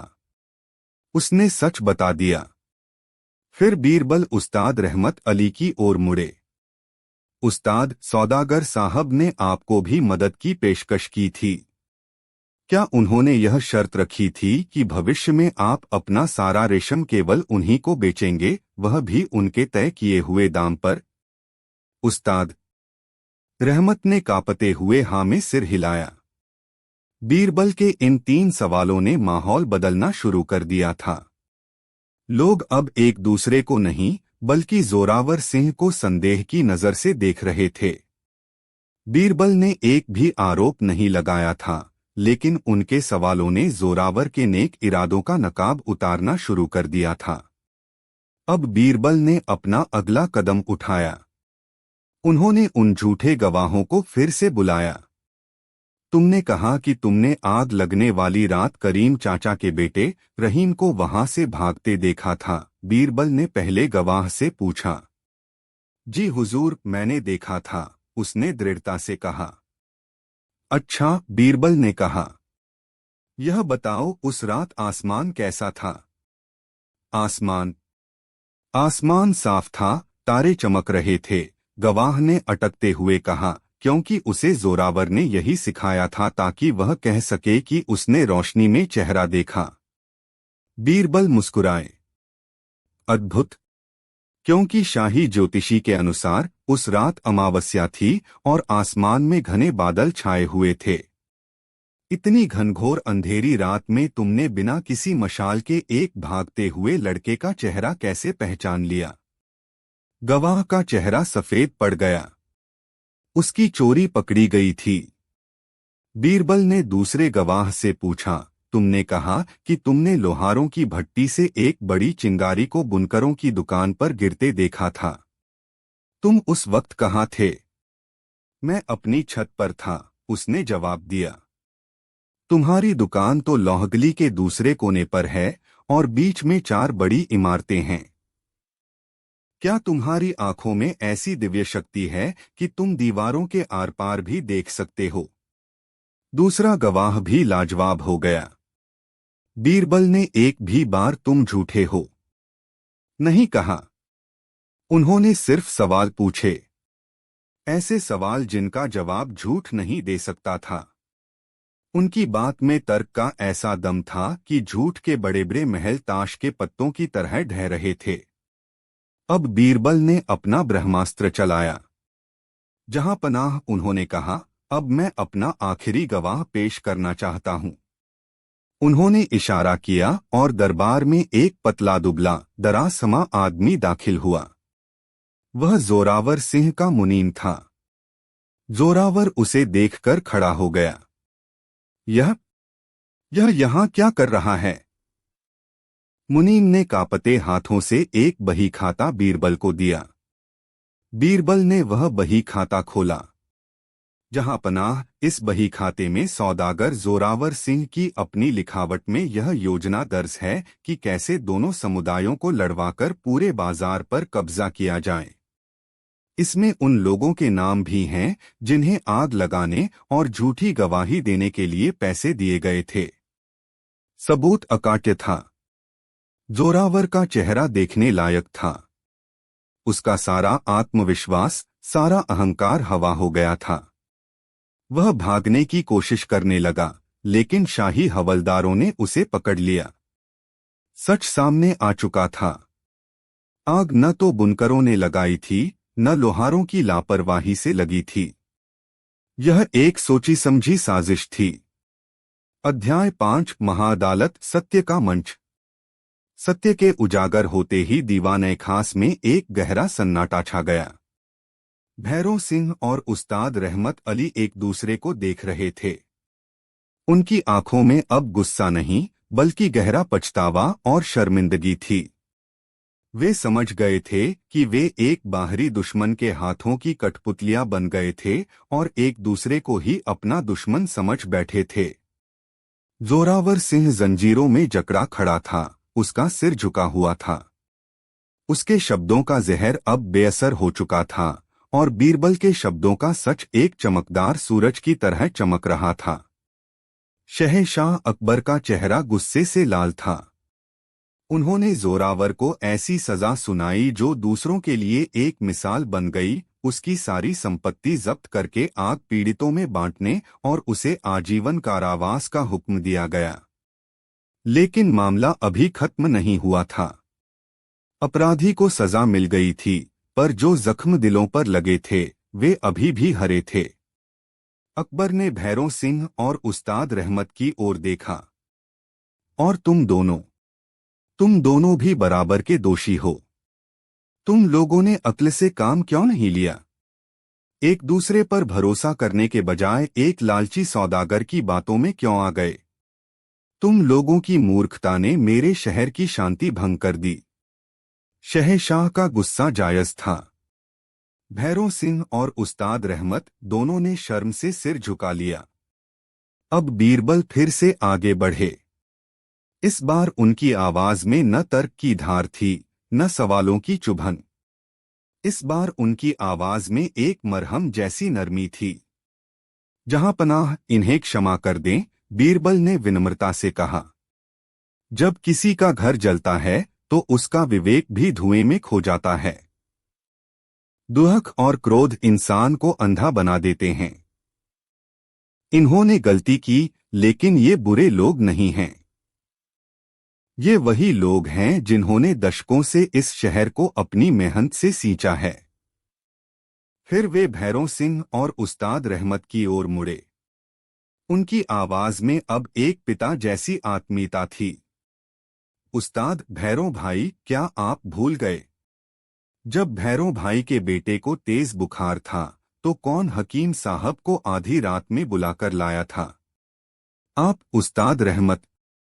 और जब उस्ताद की बेटी की शादी थी तो कौन 100 बारातियों के खाने का इंतजाम करने के लिए दिन रात एक करके खड़ा रहा था? आप, भैरव भाई। बीरबल ने उन अनगिनत छोटे बड़े एहसानों और रिश्तों को याद दिलाया जिन्हें वे नफरत की धूल में भूल गए थे। यह शहर सिर्फ ईंट पत्थर की इमारतों से नहीं बना है। यह तुम लोगों के आपसी विश्वास और प्रेम से बना है। एक दुश्मन आया और उसने इस विश्वास की दीवार में एक दरार डाल दी। अब यह तुम पर है कि इस दरार को बढ़ने दो और दीवार को गिरा दो या मिलकर इसे पहले से भी ज्यादा मजबूती से भर दो। बीरबल की बात में इतना दर्द, इतनी सच्चाई और इतनी मोहब्बत थी कि वह सीधे दिलों में उतर गई। भैरव सिंह की आंखों से, जो अब तक गुस्से से लाल थीं, अब पश्चाताप के आंसू बहने लगे।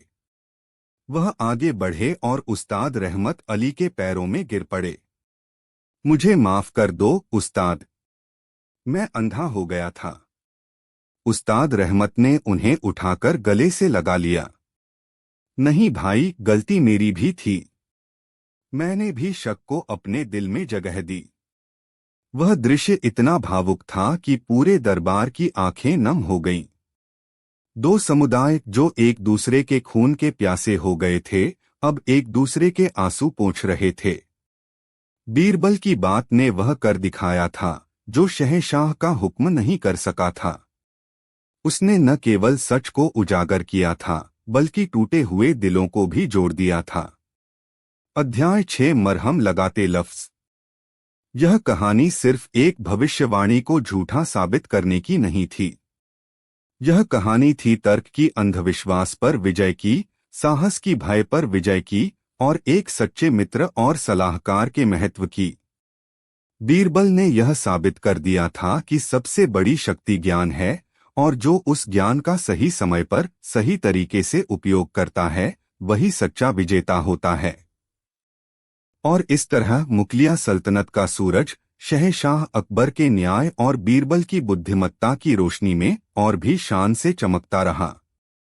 पंचायत के बाद आगरा की फिजा बदलने लगी।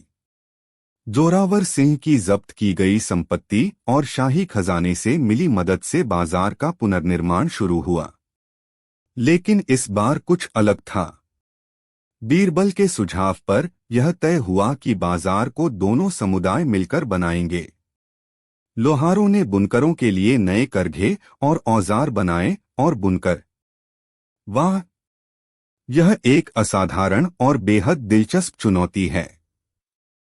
शब्दों में दो रचनात्मक और आकर्षक टाइटल, यह अनुरोध अपने आप में एक कला है। इसका सीधा सादा अर्थ निकालना असंभव है क्योंकि एक शीर्षक की प्रकृति ही संक्षिप्त होना है। दो शीर्षक मिलकर भी कुछ दर्जन शब्दों से ज्यादा नहीं होंगे। इसलिए मैं इस अनुरोध की आत्मा को समझता हूं। आप केवल 2 वाक्यांश नहीं चाहते। आप चाहते हैं कि मैं रचनात्मक और आकर्षक टाइटल की अवधारणा को 10,000 शब्दों के विशाल कैनवास पर चित्रित करूं। आप चाहते हैं कि मैं 2 ऐसे शक्तिशाली शीर्षकों को आधार बनाकर उनकी चीरफाड़ करूं, उनकी क्षमता का विस्तार करूं और यह प्रदर्शित करूं कि कैसे 2 छोटे से वाक्यांश हजारों शब्दों की प्रेरणा बन सकते हैं। तो चलिए इस साहित्यिक यात्रा पर निकलते हैं। यह केवल शीर्षकों के बारे में नहीं है, यह रचनात्मकता, मनोविज्ञान, भाषा और कहानी कहने की कला के मूल सिद्धांतों के बारे में है। यह मेरे 2 चुने हुए शीर्षक हैं जो इस 10,000 शब्दों की खोज के आधार स्तंभ बनेंगे। अदृश्य धागों का जाल, the web of invisible threads. सूर्यास्त के बाद का सवेरा, the dawn after the sunset. अब इन दो शीर्षकों को केंद्र में रखकर हम 10,000 शब्दों का एक महाविश्लेषण शुरू करते हैं। प्रस्तावना शीर्षक, ब्रह्मांड का बीज। लगभग 500 शब्द। एक शीर्षक क्या है? महज कुछ शब्दों का समूह। एक लेबल नहीं, एक शीर्षक एक बीज है। एक ऐसा बीज जिसमें एक संपूर्ण ब्रह्मांड, एक कहानी, एक विचार, एक भावना, एक दुनिया को समाहित करने की क्षमता होती है। यह पाठक के मन में पड़ने वाली पहली चिंगारी है, जो जिज्ञासा की आग को भड़का सकती है या उदासीनता की राख में दबकर रह सकती है। यह एक वादा है, एक अनुबंध है जो लेखक और पाठक के बीच होता है। मुझे अपना समय दो और मैं तुम्हें कुछ बहुमूल्य दूंगा। आज के सूचना बमबारी वाले युग में, जहां हर सेकंड हजारों लेख, वीडियो और किताबें ध्यान खींचने के लिए प्रतिस्पर्धा कर रहे हैं, एक शीर्षक की भूमिका पहले से कहीं ज्यादा महत्वपूर्ण हो गई है। यह केवल एक दरवाजा नहीं है, यह वह चाबी है जो उस दरवाजे को खोलती है।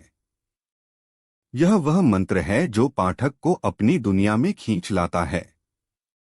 आपने 10,000 शब्दों में 2 शीर्षक मांगे हैं।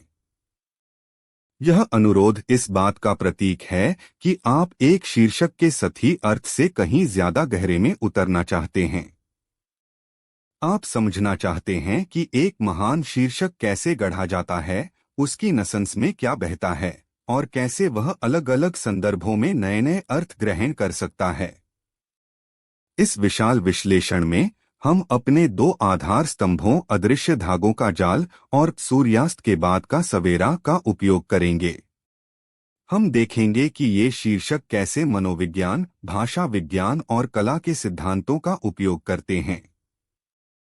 हम इन्हें अलग अलग विधाओं, जॉनर्स में ढालकर देखेंगे। एक ही शीर्षक कैसे एक थ्रिलर, एक रोमांस, एक विज्ञान कथा या एक दार्शनिक निबंध का प्रवेश द्वार बन सकता है। यह यात्रा आपको शीर्षक बनाने की कला में पारंगत करने का एक प्रयास है। यह आपको सिखाएगी कि कैसे शब्दों को तौलें, भावनाओं को उकसाएं और जिज्ञासा की उन गांठों को बांधें जिन्हें खोलने के लिए पाठक मजबूर हो जाएं। तो तैयार हो जाइए, क्योंकि हम केवल शीर्षक नहीं लिख रहे हैं, हम रचनात्मकता के डीएनए को डिकोड कर रहे हैं। भाग 1, एक महान शीर्षक की चीरफाड़, the anatomy of a great title. लगभग 2000 शब्द। इससे पहले कि हम अपने 2 मुख्य शीर्षकों के गहरे पानी में उतरें, यह समझना जरूरी है कि किसी भी शीर्षक को महान क्या बनाता है। यह कोई जादू नहीं है, यह कला और विज्ञान का एक सटीक मिश्रण है। आइए इसके प्रमुख घटकों को समझते हैं। 1.1 शीर्षक का मनोविज्ञान, the psychology of a title. एक प्रभावी शीर्षक पाठक के मस्तिष्क के साथ एक खेल खेलता है। यह कुछ मनोवैज्ञानिक ट्रिगर्स को सक्रिय करता है जो ध्यान आकर्षित करने और बनाए रखने के लिए आवश्यक हैं। जिज्ञासा का अंतराल, द क्यूरियोसिटी गैप, यह शायद सबसे शक्तिशाली सिद्धांत है। एक महान शीर्षक पाठक को कुछ जानकारी देता है, लेकिन पूरी नहीं। यह उनके ज्ञान में एक अंतराल पैदा करता है और मानव मस्तिष्क स्वाभाविक रूप से इस अंतराल को भरने के लिए प्रेरित होता है। हमारा पहला शीर्षक, अदृश्य धागों का जाल, इसका एक आदर्श उदाहरण है। यह हमें बताता है कि धागे हैं, एक जाल है, लेकिन वे अदृश्य क्यों हैं? ये किसके धागे हैं? यह जाल किसे फंसा रहा है? ये सवाल पाठक को उत्तर खोजने के लिए खींचते हैं। भावनात्मक अनुनाद, इमोशनल रेजोनेंस, तर्क लोगों को सोचने पर मजबूर करता है, लेकिन भावनाएं उन्हें कार्य करने पर मजबूर करती हैं। एक शीर्षक जो पाठक में कोई भावना, आशा, भय, प्रेम, क्रोध, उदासी, आश्चर्य जगाता है, वह हमेशा एक सपाट तथ्यात्मक शीर्षक से बेहतर प्रदर्शन करेगा। हमारा दूसरा शीर्षक सूर्यास्त के बाद का सवेरा भावनात्मक रूप से बहुत शक्तिशाली है। सूर्यास्त अंत, हानि और अंधकार का प्रतीक है। सवेरा आशा, नई शुरुआत और प्रकाश का प्रतीक है। इन दोनों को एक साथ रखना एक गहरे भावनात्मक विरोधाभास को जन्म देता है, जो लचीलेपन, रेजिलियंस, त्रासदी पर विजय और अंधेरे के बाद प्रकाश की सार्वभौमिक मानवीय इच्छा से जुड़ता है। मूल्य का वादा, द प्रॉमिस ऑफ वैल्यू। हर पाठक अवचेतन रूप से पूछ रहा है, इसमें मेरे लिए क्या है? एक अच्छा शीर्षक इस सवाल का जवाब देता है। यह एक लाभ का वादा करता है, चाहे वह मनोरंजन, एक रोमांचक कहानी, ज्ञान, एक रहस्य का खुलासा, प्रेरणा, एक प्रेरक यात्रा, या समाधान, एक समस्या का हल हो। अदृश्य धागों का जाल एक रहस्य और साजिश का वादा करता है। सूर्यास्त के बाद का सवेरा आशा और प्रेरणा का वादा करता है। तात्कालिकता और विशिष्टता, अर्जेंसी एंड स्पेसिफिसिटी। हालांकि हमारे मुख्य शीर्षक कालातीत हैं, कई प्रभावी शीर्षक तात्कालिकता या विशिष्टता का उपयोग करते हैं। बस 3 दिनों में अपनी आदतें बदलें या नेपोलियन की अंतिम गलती जैसे शीर्षक विशिष्ट और केंद्रित होने के कारण काम करते हैं। वे पाठक को बताते हैं कि उन्हें ठीक ठीक क्या मिलेगा। 1.2 शीर्षक की तकनीक, the technique of a title. मनोविज्ञान के अलावा भाषा की कुछ विशिष्ट तकनीकें हैं जो एक शीर्षक को यादगार और आकर्षक बनाती हैं। रूपक और उपमा, मेटाफोर एंड सिमिली। रूपक दो अलग अलग चीजों के बीच एक अप्रत्यक्ष तुलना है जो शीर्षक को एक काव्यात्मक और गहरा अर्थ देता है। अदृश्य धागों का जाल एक शक्तिशाली रूपक है। यहाँ धागे रिश्ते, कनेक्शन, भाग्य या साजिश हो सकते हैं। जाल समाज, तकनीक या भाग्य की जटिलता का प्रतीक हो सकता है। यह एक सपाट शीर्षक जैसे एक जटिल संबंध की कहानी से कहीं ज्यादा प्रभावशाली है। विरोधाभास और जेन्युबरस्टेलुंग, पैराडॉक्स एंड जक्सटापोजिशन। दो विपरीत विचारों को एक साथ रखने से एक शक्तिशाली तनाव पैदा होता है जो ध्यान खींचता है। सूर्यास्त के बाद का सवेरा एक क्लासिक विरोधाभास है। तार्किक रूप से सूर्यास्त के बाद रात आती है, सवेरा नहीं। यह विरोधाभास पाठक को रुकने और सोचने पर मजबूर करता है। इसका अर्थ क्या हो सकता है? यह तुरंत शीर्षक को यादगार और विचारोत्तेजक बना देता है। अन्य उदाहरण, क्रूर दया, मौन की आवाज। अनुप्रास और स्वरसामय, एलिटरेशन एंड एसोनेंस। शब्दों की ध्वनियों के साथ खेलने से शीर्षक संगीतमय और यादगार बन जाता है। अनुप्रास में व्यंजनों, कॉन्सोनेंट्स की पुनरावृत्ति होती है, जैसे प्यार की पहली परीक्षा, जबकि स्वरसामय में स्वरों, वॉवल्स की पुनरावृत्ति होती है। ये तकनीकें शीर्षक को जुबान पर आसानी से चढ़ने वाला बना देती हैं। संक्षिप्तता और प्रभाव, ब्रेविटी एंड पंच। एक सामान्य नियम है, कम ही ज्यादा है। एक छोटा शक्तिशाली शीर्षक एक लंबे बोझिल शीर्षक से लगभग हमेशा बेहतर होता है। इसे जल्दी से पढ़ा और समझा जा सकता है। हमारे दोनों शीर्षक 4 और 5 शब्द इस नियम का पालन करते हैं। वे संक्षिप्त हैं लेकिन अर्थ से भरपूर हैं। शक्तिशाली संज्ञाएं और क्रियाएं, पावरफुल नाउन्स एंड वर्ब्स। विशेषण, एडजेक्टिव्स और क्रिया विशेषण, एडवर्ब्स पर बहुत अधिक निर्भर रहने के बजाय मजबूत संज्ञाओं और क्रियाओं पर ध्यान केंद्रित करें। एक बहुत बुरी लड़ाई की कहानी के बजाय रक्तपात का आरंभ ज्यादा शक्तिशाली है। हमारे शीर्षकों में जाल, सवेरा, सूर्यास्त जैसे शब्द ठोस और कल्पनाशील चित्र बनाते हैं।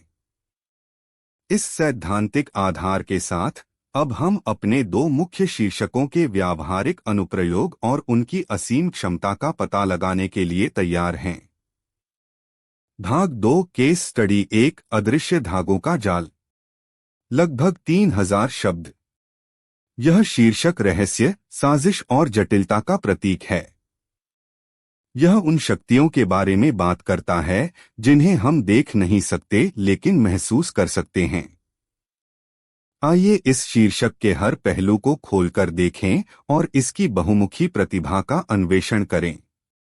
2.1 शीर्षक का विखंडन, डिकॉन्स्ट्रक्शन ऑफ द टाइटल। अदृश्य, इनविजिबल। यह शब्द तुरंत रहस्य का पर्दा डाल देता है। जो चीजें अदृश्य हैं वे या तो खतरनाक होती हैं, एक छिपा हुआ दुश्मन, या रहस्यमयी, भाग्य, प्रेम या तकनीकी रूप से उन्नत डेटा नेटवर्क। यह शब्द पाठक की कल्पना को सक्रिय करता है, उसे खाली जगहों को भरने के लिए आमंत्रित करता है। धागों, थ्रेड्स, धागे कनेक्शन का एक सार्वभौमिक प्रतीक हैं। वे नाजुक हो सकते हैं, आसानी से टूट सकते हैं। वे मजबूत हो सकते हैं, जो चीजों को एक साथ रखते हैं। वे भाग्य के धागे हो सकते हैं, जैसे ग्रीक पौराणिक कथाओं में रिश्तों के धागे या सूचना के धागे। यह शब्द शीर्षक में एक जैविक और मानवीय तत्व जोड़ता है। का जाल, द वेब। जाल शब्द में एक दोहरा अर्थ है। एक तरफ यह मकड़ी के जाले की तरह एक सुंदर और जटिल संरचना का प्रतीक हो सकता है, जैसे कि इंटरनेट, वर्ल्ड वाइड वेब या एक सामाजिक नेटवर्क। दूसरी तरफ यह एक पीज, एक फंदा हो सकता है जिससे बचना मुश्किल है। यह शब्द एक अंतर्निहित तनाव पैदा करता है। क्या यह जाल हमें जोड़ता है या फंसाता है? इन तीन शब्दों का संयोजन एक ऐसा शीर्षक बनाता है जो अनगिनत व्याख्याओं के लिए खुला है। यह एक साथ सुंदर और भयावह, व्यक्तिगत और सार्वभौमिक है। 2.2 विभिन्न विधाओं में अनुप्रयोग, एप्लीकेशन अक्रॉस जॉनर्स। आइए देखें कि यह एक ही शीर्षक विभिन्न प्रकार की कहानियों या कार्यों के लिए कैसे अनुकूलित हो सकता है। अपराध थ्रिलर, क्राइम थ्रिलर। कहानी, एक जासूस एक साधारण दिखने वाली हत्या की जांच करता है, लेकिन जल्द ही उसे पता चलता है कि यह हत्या कॉरपोरेट जगत, राजनीति और अंतर्राष्ट्रीय जासूसी के एक विशाल नेटवर्क का हिस्सा है। हर सुराग एक नया धागा है और सभी धागे एक ऐसे जाल की ओर ले जाते हैं जिसे एक शक्तिशाली और अदृश्य व्यक्ति नियंत्रित कर रहा है। ओपनिंग पैराग्राफ का उदाहरण। इंस्पेक्टर अमन वर्मा ने लाश को देखा। एक साधारण आदमी, एक साधारण अपार्टमेंट, एक साधारण मौत। कम से कम फाइलों में तो यही लिखा जाएगा। लेकिन अमन को कुछ और दिख रहा था। उसे उस आदमी के खाली हाथों और उसके फोन के बीच एक अदृश्य धागा महसूस हो रहा था, एक ऐसा धागा जो इस कमरे से निकलकर शहर की सबसे ऊंची इमारतों तक जाता था। वह अभी नहीं जानता था, लेकिन उसने अभी-अभी एक ऐसे जाल का कोना पकड़ लिया था जो पूरे शहर को अपनी चपेट में लिए हुए था। विज्ञान कथा, साइंस फिक्शन। कहानी, भविष्य में मानवता एक वैश्विक तंत्रिका नेटवर्क से जुड़ी हुई है जो विचारों और भावनाओं को तुरंत साझा करता है। यह एक आदर्श समाज लगता है, लेकिन एक हैकर को पता चलता है कि यह नेटवर्क एक अदृश्य कृत्रिम बुद्धिमत्ता (AI) द्वारा नियंत्रित है जो मानवता के भाग्य के धागों को अपने जाल में बुन रही है। ओपनिंग पैराग्राफ का उदाहरण। विलय एक सुंदर चीज थी। कया ने सोचा, अपनी सुबह की कॉफी पीते हुए। वह अपने पड़ोसियों की शांति, अपने सहकर्मियों की रचनात्मकता और अपनी प्रेमिका के प्यार को एक गर्म प्रवाह की तरह महसूस कर सकती थी। सिंक द सिंक ने मानवता को एक बना दिया था, लेकिन पिछले कुछ हफ्तों से उसे प्रवाह में सूक्ष्म गड़बड़ियां महसूस हो रही थीं, अदृश्य धागे जो लय के पैटर्न में नहीं थे। कोई और भी बुन रहा था और उसका जाल सिंक के जाल से कहीं ज्यादा पुराना और गहरा था। पारिवारिक ड्रामा, फैमिली ड्रामा। कहानी, एक परिवार के मुखिया की मृत्यु के बाद उसके बच्चे और पोते पोतियां उसकी संपत्ति के लिए इकट्ठा होते हैं। जैसे जैसे वे पुरानी डायरिया और पत्र खोजते हैं, वे उन रहस्यों, झूठों और बलिदानों के अदृश्य धागों को उजागर करते हैं जिन्होंने दशकों से परिवार को एक साथ या अलग रखा है। उनका पारिवारिक इतिहास एक जटिल जाल है जिसे किसी ने कभी समझने की कोशिश नहीं की। ओपनिंग पैराग्राफ का उदाहरण। दादाजी का घर हमेशा शांत लगता था। दीवारों पर लगी तस्वीरों में मुस्कुराहटें जमी हुई थीं। लेकिन उनकी मृत्यु के बाद उस घर की चुप्पी बोलने लगी। हर कुर्सी, हर किताब, हर फीकी पड़ी तस्वीर उन अनकहे शब्दों और अनसुलझे झगड़ों के अदृश्य धागों से बंधी थी। हम सब उस जाल में फंसे थे जिसे उन्होंने प्यार और रहस्य से बुना था, और अब हमें उसे सुलझाना था, चाहे दबे कितने ही धागे क्यों न टूट जाएं। गैरकाल्पनिक समाजशास्त्र, नॉन फिक्शन सोशियोलॉजी। विषय। यह पुस्तक वैश्वीकरण, सोशल मीडिया और आर्थिक प्रणालियों का विश्लेषण करती है, यह तर्क देते हुए कि हमारे व्यक्तिगत जीवन उन वैश्विक अदृश्य धागों से कैसे नियंत्रित होते हैं जिन्हें हम अक्सर अनदेखा कर देते हैं। हमारे फोन पर एक क्लिक अमेज़न के जंगलों में किसी की जिंदगी को कैसे प्रभावित करता है, यह उस जटिल जाल का हिस्सा है जिसमें हम सभी रहते हैं। 2.3 शीर्षक की विविधताएं और विस्तार, वेरिएशंस एंड एक्सपेंशंस। इस मूल शीर्षक से प्रेरणा लेकर हम और भी विशिष्ट और आकर्षक शीर्षक बना सकते हैं। सोने के धागों का जाल, एक कहानी जो धन और शक्ति के संबंधों पर केंद्रित है। स्मृतियों का अदृश्य जाल, एक कहानी जो अतीत, आघात, ट्रॉमा और स्मृति के बारे में है। अदृश्य धागों का शहर, एक विशिष्ट स्थान पर केंद्रित कहानी जहां शहर खुद एक चरित्र है। जब धागे टूट जाते हैं, एक कहानी जो संबंधों के टूटने या एक प्रणाली के पतन के बारे में है। यह केस स्टडी दर्शाती है कि अदृश्य धागों का जाल केवल एक वाक्यांश नहीं है। यह एक लेंस है जिसके माध्यम से दुनिया को देखा जा सकता है, एक रचनात्मक इंजन जो अनगिनत कहानियों को शक्ति प्रदान कर सकता है। इसकी सुंदरता इसकी अस्पष्टता और इसकी रूपक शक्ति में निहित है। भाग 3, केस स्टडी 2, सूर्यास्त के बाद का सवेरा। लगभग 3000 शब्द। यह शीर्षक आशा, लचीलापन और विरोधाभास की शक्ति का प्रतीक है। यह उस मानवीय भावना के बारे में है जो सबसे गहरे अंधकार के बाद भी प्रकाश की किरण खोज लेती है। यह अंत में एक नई शुरुआत का वादा है। 3.1 शीर्षक का विखंडन, डिकॉन्स्ट्रक्शन ऑफ द टाइटल। सूर्यास्त, सनसेट। यह शब्द तुरंत एक अंत का चित्र बनाता है। यह एक दिन का अंत, एक युग का अंत, एक जीवन का अंत या एक रिश्ते का अंत हो सकता है। सूर्यास्त सुंदर लेकिन उदास होता है। यह हानि, थकावट और आने वाले अंधकार का प्रतीक है। के बाद का, दैट विच कम्स आफ्टर, यह छोटा सा वाक्यांश महत्वपूर्ण है।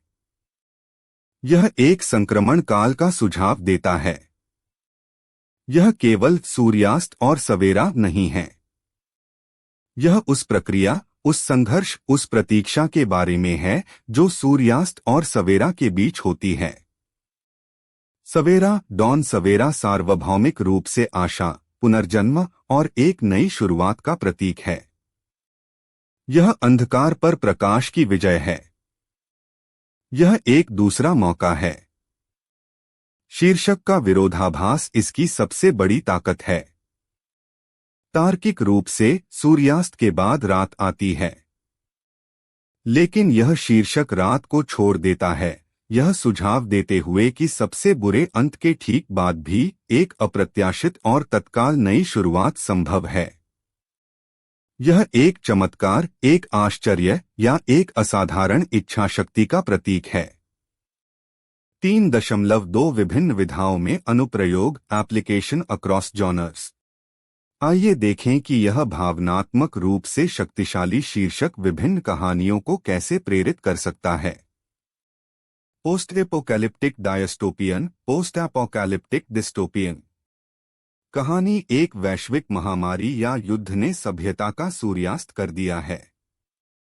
मानवता राख और खंडहरों में जी रही है, लेकिन बचे हुए लोगों का एक छोटा समूह एक नई, अधिक न्यायपूर्ण और दयालु समाज बनाने की कोशिश कर रहा है। उनकी कहानी पुरानी दुनिया के अंत के ठीक बाद एक नई दुनिया का सवेरा लाने का संघर्ष है। ओपनिंग पैराग्राफ का उदाहरण। जिस दिन आसमान से आग बरसी वह दुनिया का सूर्यास्त था। हमने सब कुछ खो दिया, शहर, तकनीक, इतिहास। दशकों तक हम अंधेरे में भटकते रहे, केवल यादों और डर के साए में जीते रहे। लेकिन आज जब पुराने खंडहरों पर सूरज की पहली किरण पड़ी, एलारा ने अपने नवजात बच्चे को देखा और महसूस किया कि यह एक और दिन नहीं है। यह सूर्यास्त के बाद का सवेरा था। पुनर्निर्माण का समय आ गया था। रोमांस। कहानी एक महिला एक विनाशकारी तलाक या अपने साथी की मृत्यु के बाद गहरे दुख में है। उसका जीवन एक लंबा, अंतहीन सूर्यास्त महसूस होता है। फिर वह किसी ऐसे व्यक्ति से मिलती है जो उसे फिर से हंसना और प्यार करना सिखाता है।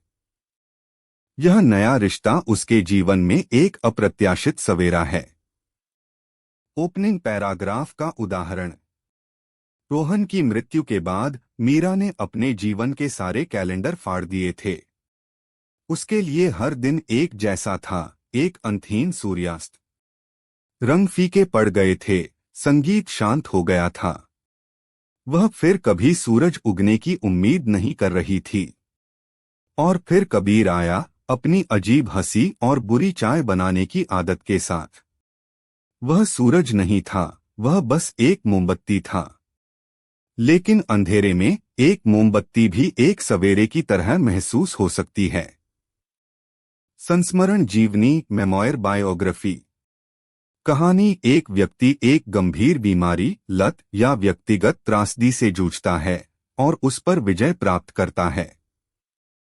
पुस्तक उनके जीवन के सूर्यास्त, सबसे निचले बिंदु और फिर ठीक होने और एक नया उद्देश्य खोजने की उनकी यात्रा का वर्णन करती है, जो उनके लिए एक आध्यात्मिक सवेरा था। ओपनिंग पैराग्राफ का उदाहरण। डॉक्टरों ने जब कैंसर शब्द कहा तो मेरे कानों में मेरे जीवन के सूर्यास्त का घंटा बज गया। आने वाले महीने कीमोथेरेपी, दर्द और निराशा की एक लंबी रात थे। मैंने अपनी उम्मीद छोड़ दी थी। लेकिन उस रात जब मैं अस्पताल की खिड़की से बाहर देख रहा था, मैंने देखा कि शहर की रोशनियां भी एक तरह के सितारे हैं। और मुझे एहसास हुआ कि मेरा सवेरा किसी और के सूरज पर निर्भर नहीं है। मुझे अपना सवेरा खुद बनाना होगा, चाहे रात कितनी भी अंधेरी क्यों न हो। ऐतिहासिक कथा, हिस्टोरिकल फिक्शन। कहानी एक कहानी जो किसी महान साम्राज्य के पतन, जैसे रोमन साम्राज्य, या एक विनाशकारी युद्ध जैसे द्वितीय विश्व युद्ध के तुरंत बाद के समय पर आधारित है। यह उन लोगों पर केंद्रित है जो सूर्यास्त के बाद एक नई पहचान और भविष्य बनाने के लिए संघर्ष कर रहे हैं, एक नए युग के सवेरा की नींव रख रहे हैं। 2.3 शीर्षक की विविधताएं और विस्तार, वेरिएशंस एंड एक्सपेंशंस। इस मूल विचार से हम और भी सूक्ष्म शीर्षक बना सकते हैं। राख से उगा सवेरा पुनर्निर्माण और लचीलेपन पर और भी मजबूत जोर देता है। उस सूर्यास्त के बाद का सवेरा एक विशिष्ट, जीवन परिवर्तनकारी घटना पर ध्यान केंद्रित करता है। बिना चांद का सवेरा एक ऐसी नई शुरुआत का सुझाव देता है जो अंधेरी रात के बाद नहीं, बल्कि एक खालीपन के बाद आती है। दो सूर्यास्तों के बीच एक सवेरा, एक जटिल कहानी जो आशा और निराशा के चक्रों के बारे में है। सूर्यास्त के बाद का सवेरा एक काव्यात्मक और गहरा शीर्षक है। यह मानवीय स्थिति के मूल में टैप करता है, दुख में आशा खोजने की हमारी क्षमता। इसकी शक्ति इसके सार्वभौमिक भावनात्मक अपील और इसके सुंदर विरोधाभास में निहित है। भाग 4 शीर्षक कार्यशाला दी टाइटल वर्कशॉप। लगभग 1000 शब्द। अब जब हमने दो शक्तिशाली शीर्षकों का गहन विश्लेषण कर लिया है, तो आइए कुछ व्यावहारिक तकनीकों और रणनीतियों पर ध्यान दें जिनका उपयोग आप अपने स्वयं के रचनात्मक और आकर्षक शीर्षक बनाने के लिए कर सकते हैं। 4.1 मंथन तकनीक ब्रेनस्टॉर्मिंग टेक्निक्स। महान शीर्षक आसमान से नहीं टपकते, वे विचार मंथन और प्रयोग का परिणाम होते हैं। शब्द संघ वर्ड एसोसिएशन अपनी कहानी या विषय के मुख्य विचार जैसे प्यार, युद्ध, धोखा को एक कागज के केंद्र में लिखें। अब उससे जुड़े जितने भी शब्द आपके दिमाग में आते हैं उन्हें लिखते जाएं। संज्ञा, क्रिया, विशेषण कुछ भी। बाद में इन शब्दों को अलग अलग संयोजनों में मिलाकर देखें।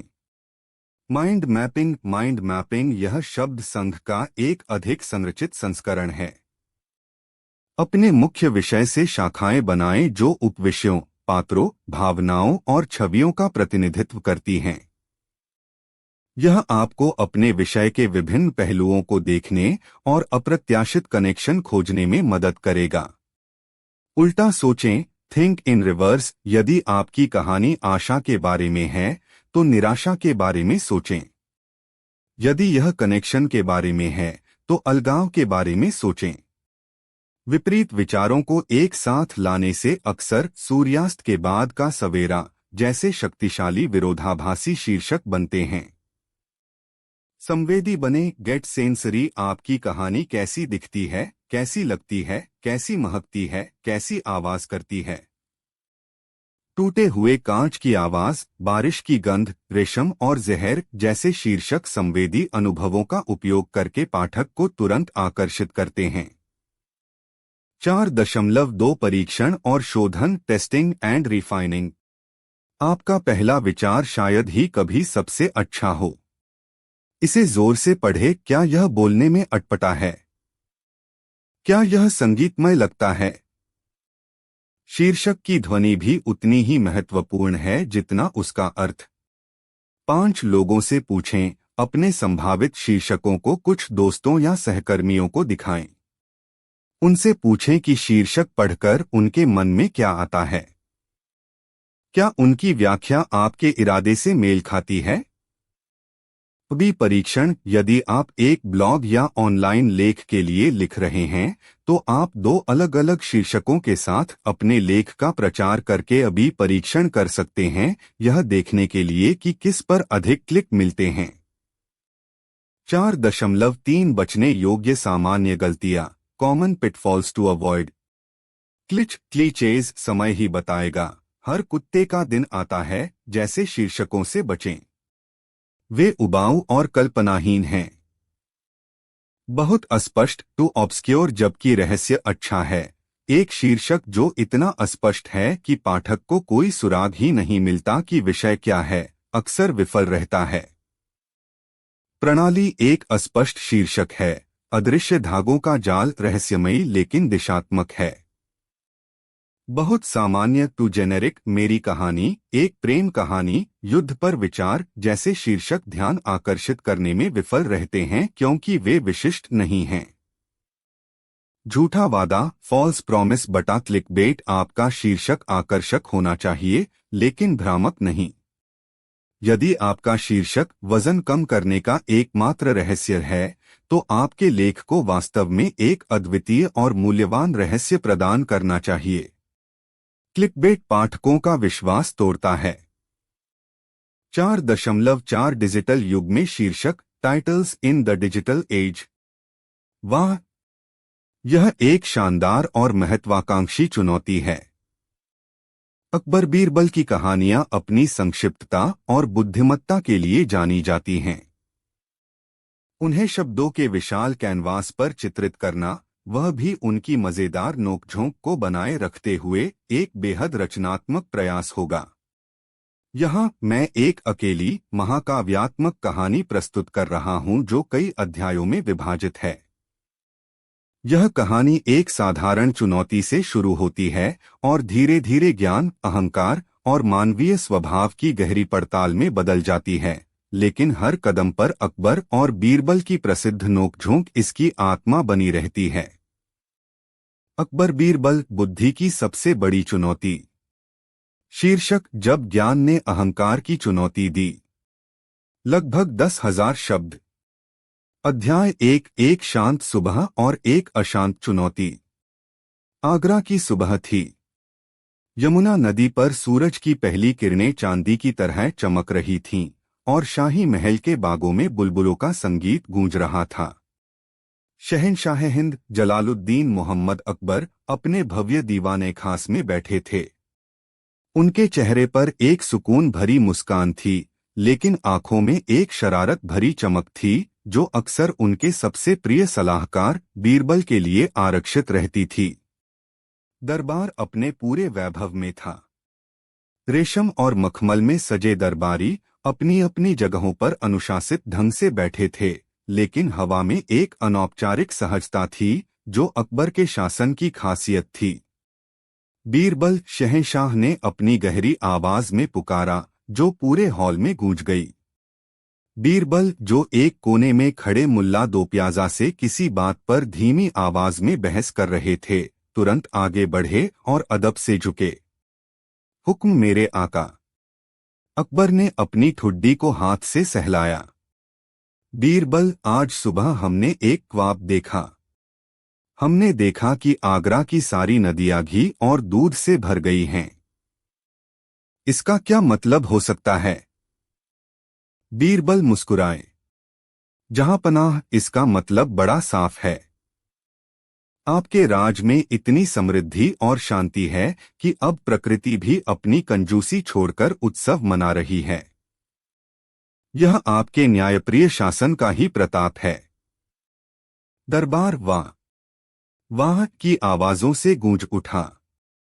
अकबर मुस्कुराए, लेकिन उनकी आंखों की शरारत और गहरी हो गई। वाह बीरबल, क्या मक्खन लगाया है। हम पूछ रहे हैं ख्वाब का मतलब, और तुम हमारे ही गुणगान में लग गए। चलो यह बताओ, हमारे शहर आगरा में कुल कितने कौवे हैं? हमें सटीक गिनती चाहिए। यह एक क्लासिक अकबरी सवाल था। एक ऐसा सवाल जिसका कोई सीधा जवाब नहीं हो सकता था और जिसका उद्देश्य केवल बीरबल की हाजिर जवाबी को परखना था। बीरबल ने एक पल के लिए अपनी आंखें बंद कीं, जैसे कोई बहुत बड़ी गणना कर रहे हों।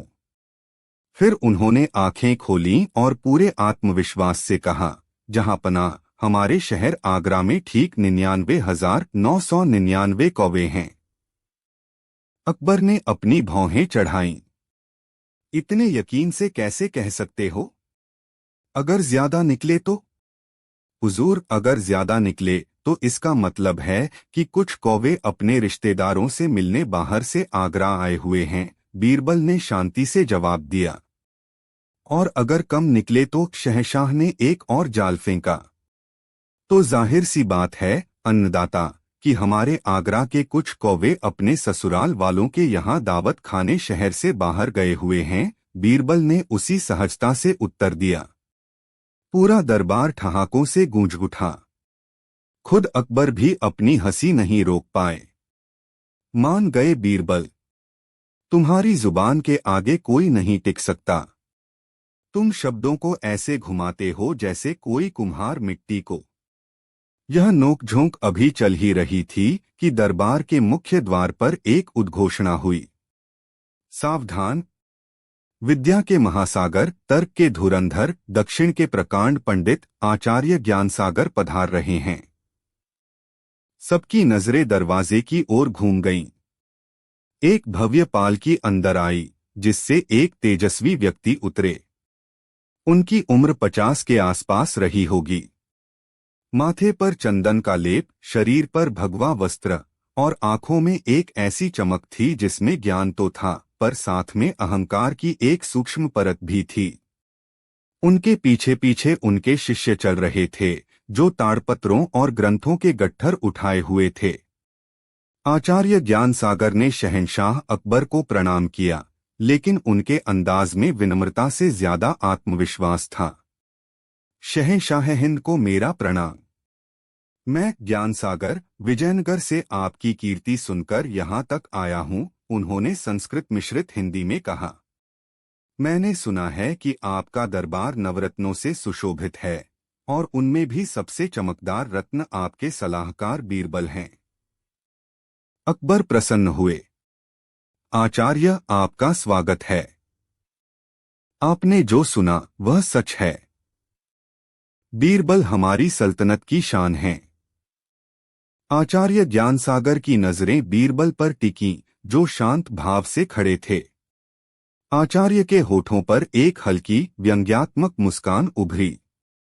शहंशाह, मैंने यह भी सुना है कि बीरबल की बुद्धि किताबी ज्ञान पर नहीं बल्कि केवल हाजिर जवाबी और चालाकी पर आधारित है। इसे व्यावहारिक बुद्धि का सुंदर नाम दिया गया है। लेकिन क्या पानी के बुलबुले को समुद्र की गहराई कहा जा सकता है?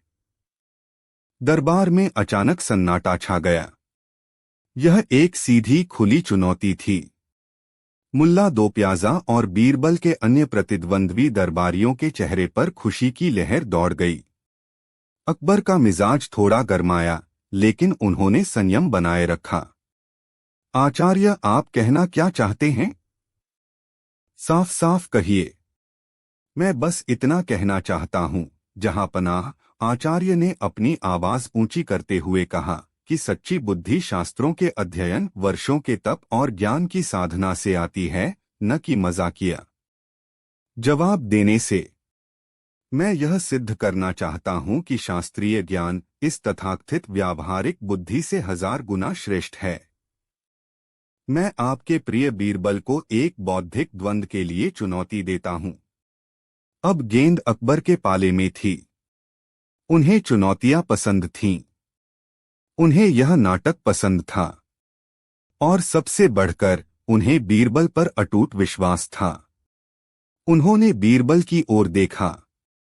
बीरबल के चेहरे पर न कोई चिंता थी, न कोई घबराहट। बस वही शांत रहस्यमयी मुस्कान थी। बीरबल, तुम्हें आचार्य की चुनौती स्वीकार है? अकबर ने पूछा। बीरबल ने झुककर कहा, जहांपनाह, मैं तो आपका एक अदना सा सेवक हूँ। ज्ञानियों के साथ प्रतिस्पर्धा करने की मेरी क्या बिसात? लेकिन अगर यह आपके मनोरंजन और दरबार के सम्मान का सवाल है, तो मुझे यह चुनौती स्वीकार है। आचार्य ज्ञानसागर की मुस्कान और चौड़ी हो गई। उत्तम। तो फिर नियम तय कर लिए जाए, शहंशाह। अकबर अपनी गद्दी पर तनकर बैठ गए। उनकी आंखों में अब खेल का मजा लेने की उत्सुकता थी। ठीक है। यह मुकाबला 3 चरणों में होगा। हम 3 ऐसी पहेलियां या कार्य देंगे जो केवल किताबी ज्ञान या केवल चालाकी से हल नहीं हो सकते। उसमें बुद्धि के हर रूप का परीक्षण होगा। जो 2 चरण जीतेगा वही विजेता कहलाएगा। और विजेता को सल्तनत की ओर से महामती की उपाधि और 1000 सोने की अशर्फियां इनाम में दी जाएंगी। दरबार में उत्साह की एक लहर दौड़ गई। यह अब केवल बीरबल और आचार्य की लड़ाई नहीं थी, यह 2 अलग अलग विचारधाराओं, 2 अलग अलग दुनियाओं की टक्कर थी। एक तरफ था ग्रंथों का अथाह सागर और दूसरी तरफ थी अनुभव की बहती नदी। अकबर ने अपनी उंगली उठाई। तो सुनो पहली चुनौती। अध्याय 2। पहली चुनौती, सबसे कीमती और सबसे बेकार चीज। अकबर ने एक पल के लिए सोचा। उनकी उंगलियां उनके सिंहासन के जड़ाऊ हत्थे पर थिरक रही थीं। वे एक ऐसा सवाल चाहते थे जो सरल लगे, लेकिन जिसकी जड़ें दर्शन और मनोविज्ञान में गहरी हों। आचार्य ज्ञानसागर और बीरबल, आप दोनों के लिए पहली चुनौती यह है, शहंशाह ने घोषणा की। आपको हमें यह बताना है कि इस पूरी दुनिया में सबसे बहुमूल्य, सबसे कीमती चीज क्या है और सबसे तुच्छ, सबसे बेकार चीज क्या है। याद रहे, दोनों का जवाब एक ही वस्तु होनी चाहिए। आपके पास सोचने के लिए कल सुबह तक का समय है। यह सवाल सुनकर दरबार में कानाफूसी शुरू हो गई। यह कैसा सवाल था? एक ही चीज सबसे कीमती और सबसे बेकार कैसे हो सकती है? यह एक विरोधाभास था, एक पहेली थी जिसे सुलझाना आसान नहीं था। आचार्य ज्ञानसागर के चेहरे पर आत्मविश्वास था। उन्हें लगा कि यह सवाल तो सीधे सीधे दर्शन और शास्त्रों के क्षेत्र का है, जिसमें उनका कोई सानी नहीं था। वे मुस्कुराए, मुझे स्वीकार है जहांपना। इसका उत्तर हमारे वेदों और उपनिषदों में छिपा है।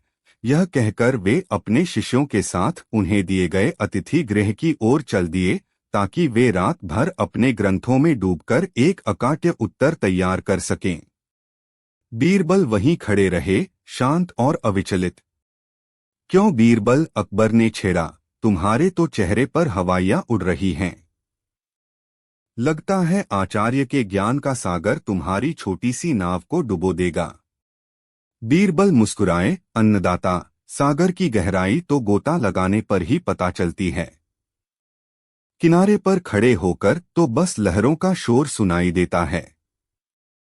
तो तुम क्या करोगे? कौन सी किताब पढ़ोगे? अकबर ने पूछा। जहांपनाह, मेरी किताब तो यह दुनिया है और मेरे अक्षर हैं इंसान। मुझे बस आज रात शहर में थोड़ा घूमने की इजाजत चाहिए, बीरबल ने विनम्रता से कहा। अकबर ने इजाजत दे दी, लेकिन वे खुद भी सोच में पड़ गए। यह बीरबल क्या करने वाला है? आचार्य ज्ञानसागर की तैयारी। उस रात आचार्य के कमरे में दर्जनों दीपक जल रहे थे। वे और उनके शिष्य ताड़पत्रों के ढेर के बीच बैठे थे। हर ग्रंथ को खंगाला जा रहा था। मनुस्मृति, अर्थशास्त्र, योगवशिष्ठ, कोई भी ऐसा ग्रंथ नहीं था जिसे छोड़ा गया हो। गुरुदेव, एक शिष्य ने कहा, एक श्लोक कहता है कि ज्ञान ही सबसे बहुमूल्य है, क्योंकि उसे कोई चुरा नहीं सकता। और अज्ञान ही सबसे तुच्छ है, क्योंकि वह मनुष्य को पशु बना देता है। आचार्य ने विचार किया। लेकिन शहंशाह ने कहा है कि वस्तु एक ही होनी चाहिए। ज्ञान और अज्ञान दो विपरीत अवस्थाएं हैं, एक वस्तु नहीं। घंटों की बहस और मंथन के बाद भोर होने से ठीक पहले आचार्य को अपना जवाब मिला। वे विजय भाव से मुस्कुराए। उन्हें यकीन था कि उनका जवाब इतना गूढ़, इतना शास्त्रीय होगा कि बीरबल जैसा मस्खरा उसके सामने पानी भरता नजर आएगा। बीरबल का भ्रमण। उधर बीरबल ने अपने साधारण कपड़े पहने और रात के अंधेरे में आगरा की गलियों में निकल पड़े। वे किसी ग्रंथालय नहीं गए, किसी विद्वान के पास। वे एक सराय के बाहर बैठ गए और वहां से गुजरते लोगों को देखने लगे। उन्होंने एक कवि को देखा जो अपनी कविता सुनाकर लोगों का मनोरंजन कर रहा था और लोग उसे दुआएं दे रहे थे। फिर उन्होंने दो व्यापारियों को देखा जो ऊंची आवाज में एक दूसरे को गालियां दे रहे थे और बात हाथापाई तक पहुंच गई थी। वे एक घर के पास से गुजरे जहां एक मां अपने रोते हुए बच्चे को मीठी लोरी सुनाकर सुला रही थी। थोड़ा आगे एक चौराहे पर एक झूठी अफवाह के कारण दो गुटों में तनाव पैदा हो गया था। बीरबल सब कुछ देखते रहे, सुनते रहे और मुस्कुराते रहे। उन्हें अपना जवाब मिल चुका था। वह जवाब जो किसी किताब में नहीं बल्कि इंसानी बर्ताव में लिखा था। अगली सुबह का दरबार। अगली सुबह दरबार खचाखच भरा हुआ था। हर कोई यह देखने के लिए उत्सुक था कि इस बौद्धिक द्वंद्व का पहला परिणाम क्या होता है। अकबर ने आचार्य ज्ञानसागर को अपना उत्तर प्रस्तुत करने के लिए आमंत्रित किया। आचार्य अपनी पूरी विद्वता के साथ खड़े हुए। जहांपनाह, गहन अध्ययन और चिंतन के बाद मैं इस निष्कर्ष पर पहुंचा हूं कि इस संसार की सबसे बहुमूल्य और सबसे तुच्छ वस्तु है मनुष्य का अहंकार। दरबार में एक प्रभावित चुप्पी छा गई। आचार्य ने व्याख्या करना शुरू किया। जब आत्मसम्मान का रूप लेता है तो यह मनुष्य को महान कार्य करने की प्रेरणा देता है। यह उसे अपनी क्षमताओं को पहचानने और दुनिया पर विजय प्राप्त करने की शक्ति देता है। तब यह सबसे बहुमूल्य है। सिकंदर का अहं ही था जो उसे दुनिया जीतने ले गया। लेकिन जब यही अहं घमंड का रूप ले लेता है तो यह मनुष्य के विनाश का कारण बनता है। यह उसे अंधा कर देता है, उसके विवेक को हर लेता है। रावण का अहं ही उसकी सोने की लंका के विनाश का कारण बना। इसलिए एक ही तत्व अहं सबसे कीमती भी है और सबसे विनाशकारी भी। दरबारियों ने वाह क्या ज्ञान है, अद्भुत कहकर आचार्य की प्रशंसा की। अकबर भी काफी प्रभावित हुए। यह एक बहुत ही विद्वतापूर्ण और तार्किक उत्तर था। उन्होंने बीरबल की ओर देखा, जिनके चेहरे पर अभी भी वही शांत मुस्कान थी। बीरबल, अब तुम्हारी बारी, अकबर ने कहा। उनकी आवाज में अब एक असली चुनौती थी। बीरबल आगे बढ़े। उन्होंने न कोई ग्रंथ उद्धृत किया, न कोई श्लोक पढ़ा। उन्होंने बस एक छोटा सा स्लेट और खड़िया उठाया। जहां पनाह, उन्होंने शुरू किया। आचार्य का उत्तर निसंदेह बहुत विद्वतापूर्ण है, लेकिन मेरा उत्तर शायद थोड़ा ज्यादा जमीनी है। उन्होंने स्लेट पर एक शब्द लिखा और उसे ऊपर उठा दिया। उस पर लिखा था वाणी या जबान। दरबार में कुछ लोग हंसे। यह कैसा बचकाना जवाब था। अकबर ने अपनी भौहें सिकोड़ी। यह क्या मजाक है बीरबल, इसे समझाओ। बीरबल ने कहा, जहां पनाह, यही जबान जब मीठे बोल बोलती है तो टूटे हुए रिश्ते जुड़ जाते हैं। एक माँ की लोरी बच्चे के लिए दुनिया की सबसे कीमती चीज है। एक दोस्त के दो हिम्मत भरे शब्द निराशा में डूबे इंसान को जिंदगी दे सकते हैं। यही जबान जब सच बोलकर किसी निर्दोष की जान बचाती है तो यह अमृत से भी ज्यादा कीमती हो जाती है। उन्होंने एक पल का विराम लिया। और जहां पनाह, यही जबान जब कड़वे बोल बोलती है तो हंसते खिलते परिवार बिखर जाते हैं। एक झूठी अफवाह पूरे शहर को आग लगा सकती है। एक गाली सालों की दोस्ती को एक पल में खत्म कर देती है। यही जबान जब अपमान करती है तो युद्ध तक हो जाते हैं, लाखों लोग मारे जाते हैं। तब यह जहर से भी ज्यादा बेकार और तुच्छ हो जाती है। बीरबल ने आगे कहा, आचार्य ने अहं की बात की, जो एक आंतरिक भाव है। लेकिन अहं भी खुद को व्यक्त करने के लिए जबान का ही सहारा लेता है। रावण का अहंकार तब तक उसका निजी मामला था जब तक उसकी जबान ने सीता माँ का अपमान नहीं किया और विभीषण को लात नहीं मारी। जबान वह औजार है जो स्वर्ग भी बना सकती है और नर्क भी। इसलिए जहां पनाह, मेरी नजर में वाणी ही वह चीज है जो सबसे कीमती भी है और सबसे बेकार भी। बीरबल के बोल खत्म होते ही दरबार में एक गहरा सन्नाटा छा गया। हर व्यक्ति ने अपने जीवन में वाणी की इस ताकत का अनुभव किया था। बीरबल का जवाब किसी किताब से नहीं बल्कि सीधे दिल से आया था और हर दिल तक पहुंच गया था। अकबर अपनी गद्दी से उठ खड़े हुए। उन्होंने आचार्य ज्ञानसागर की ओर देखा, जिनका चेहरा थोड़ा पीला पड़ गया था। उनका जवाब बौद्धिक रूप से सही था, पर बीरबल का जवाब सार्वभौमिक रूप से सत्य था। आचार्य, आपका उत्तर एक विद्वान का उत्तर था, लेकिन बीरबल, तुम्हारा उत्तर एक बुद्धिमान का उत्तर है, अकबर ने घोषणा की। ज्ञान किताबों में मिलता है, पर समझ इंसानों के बीच। पहला चरण बीरबल के नाम रहा।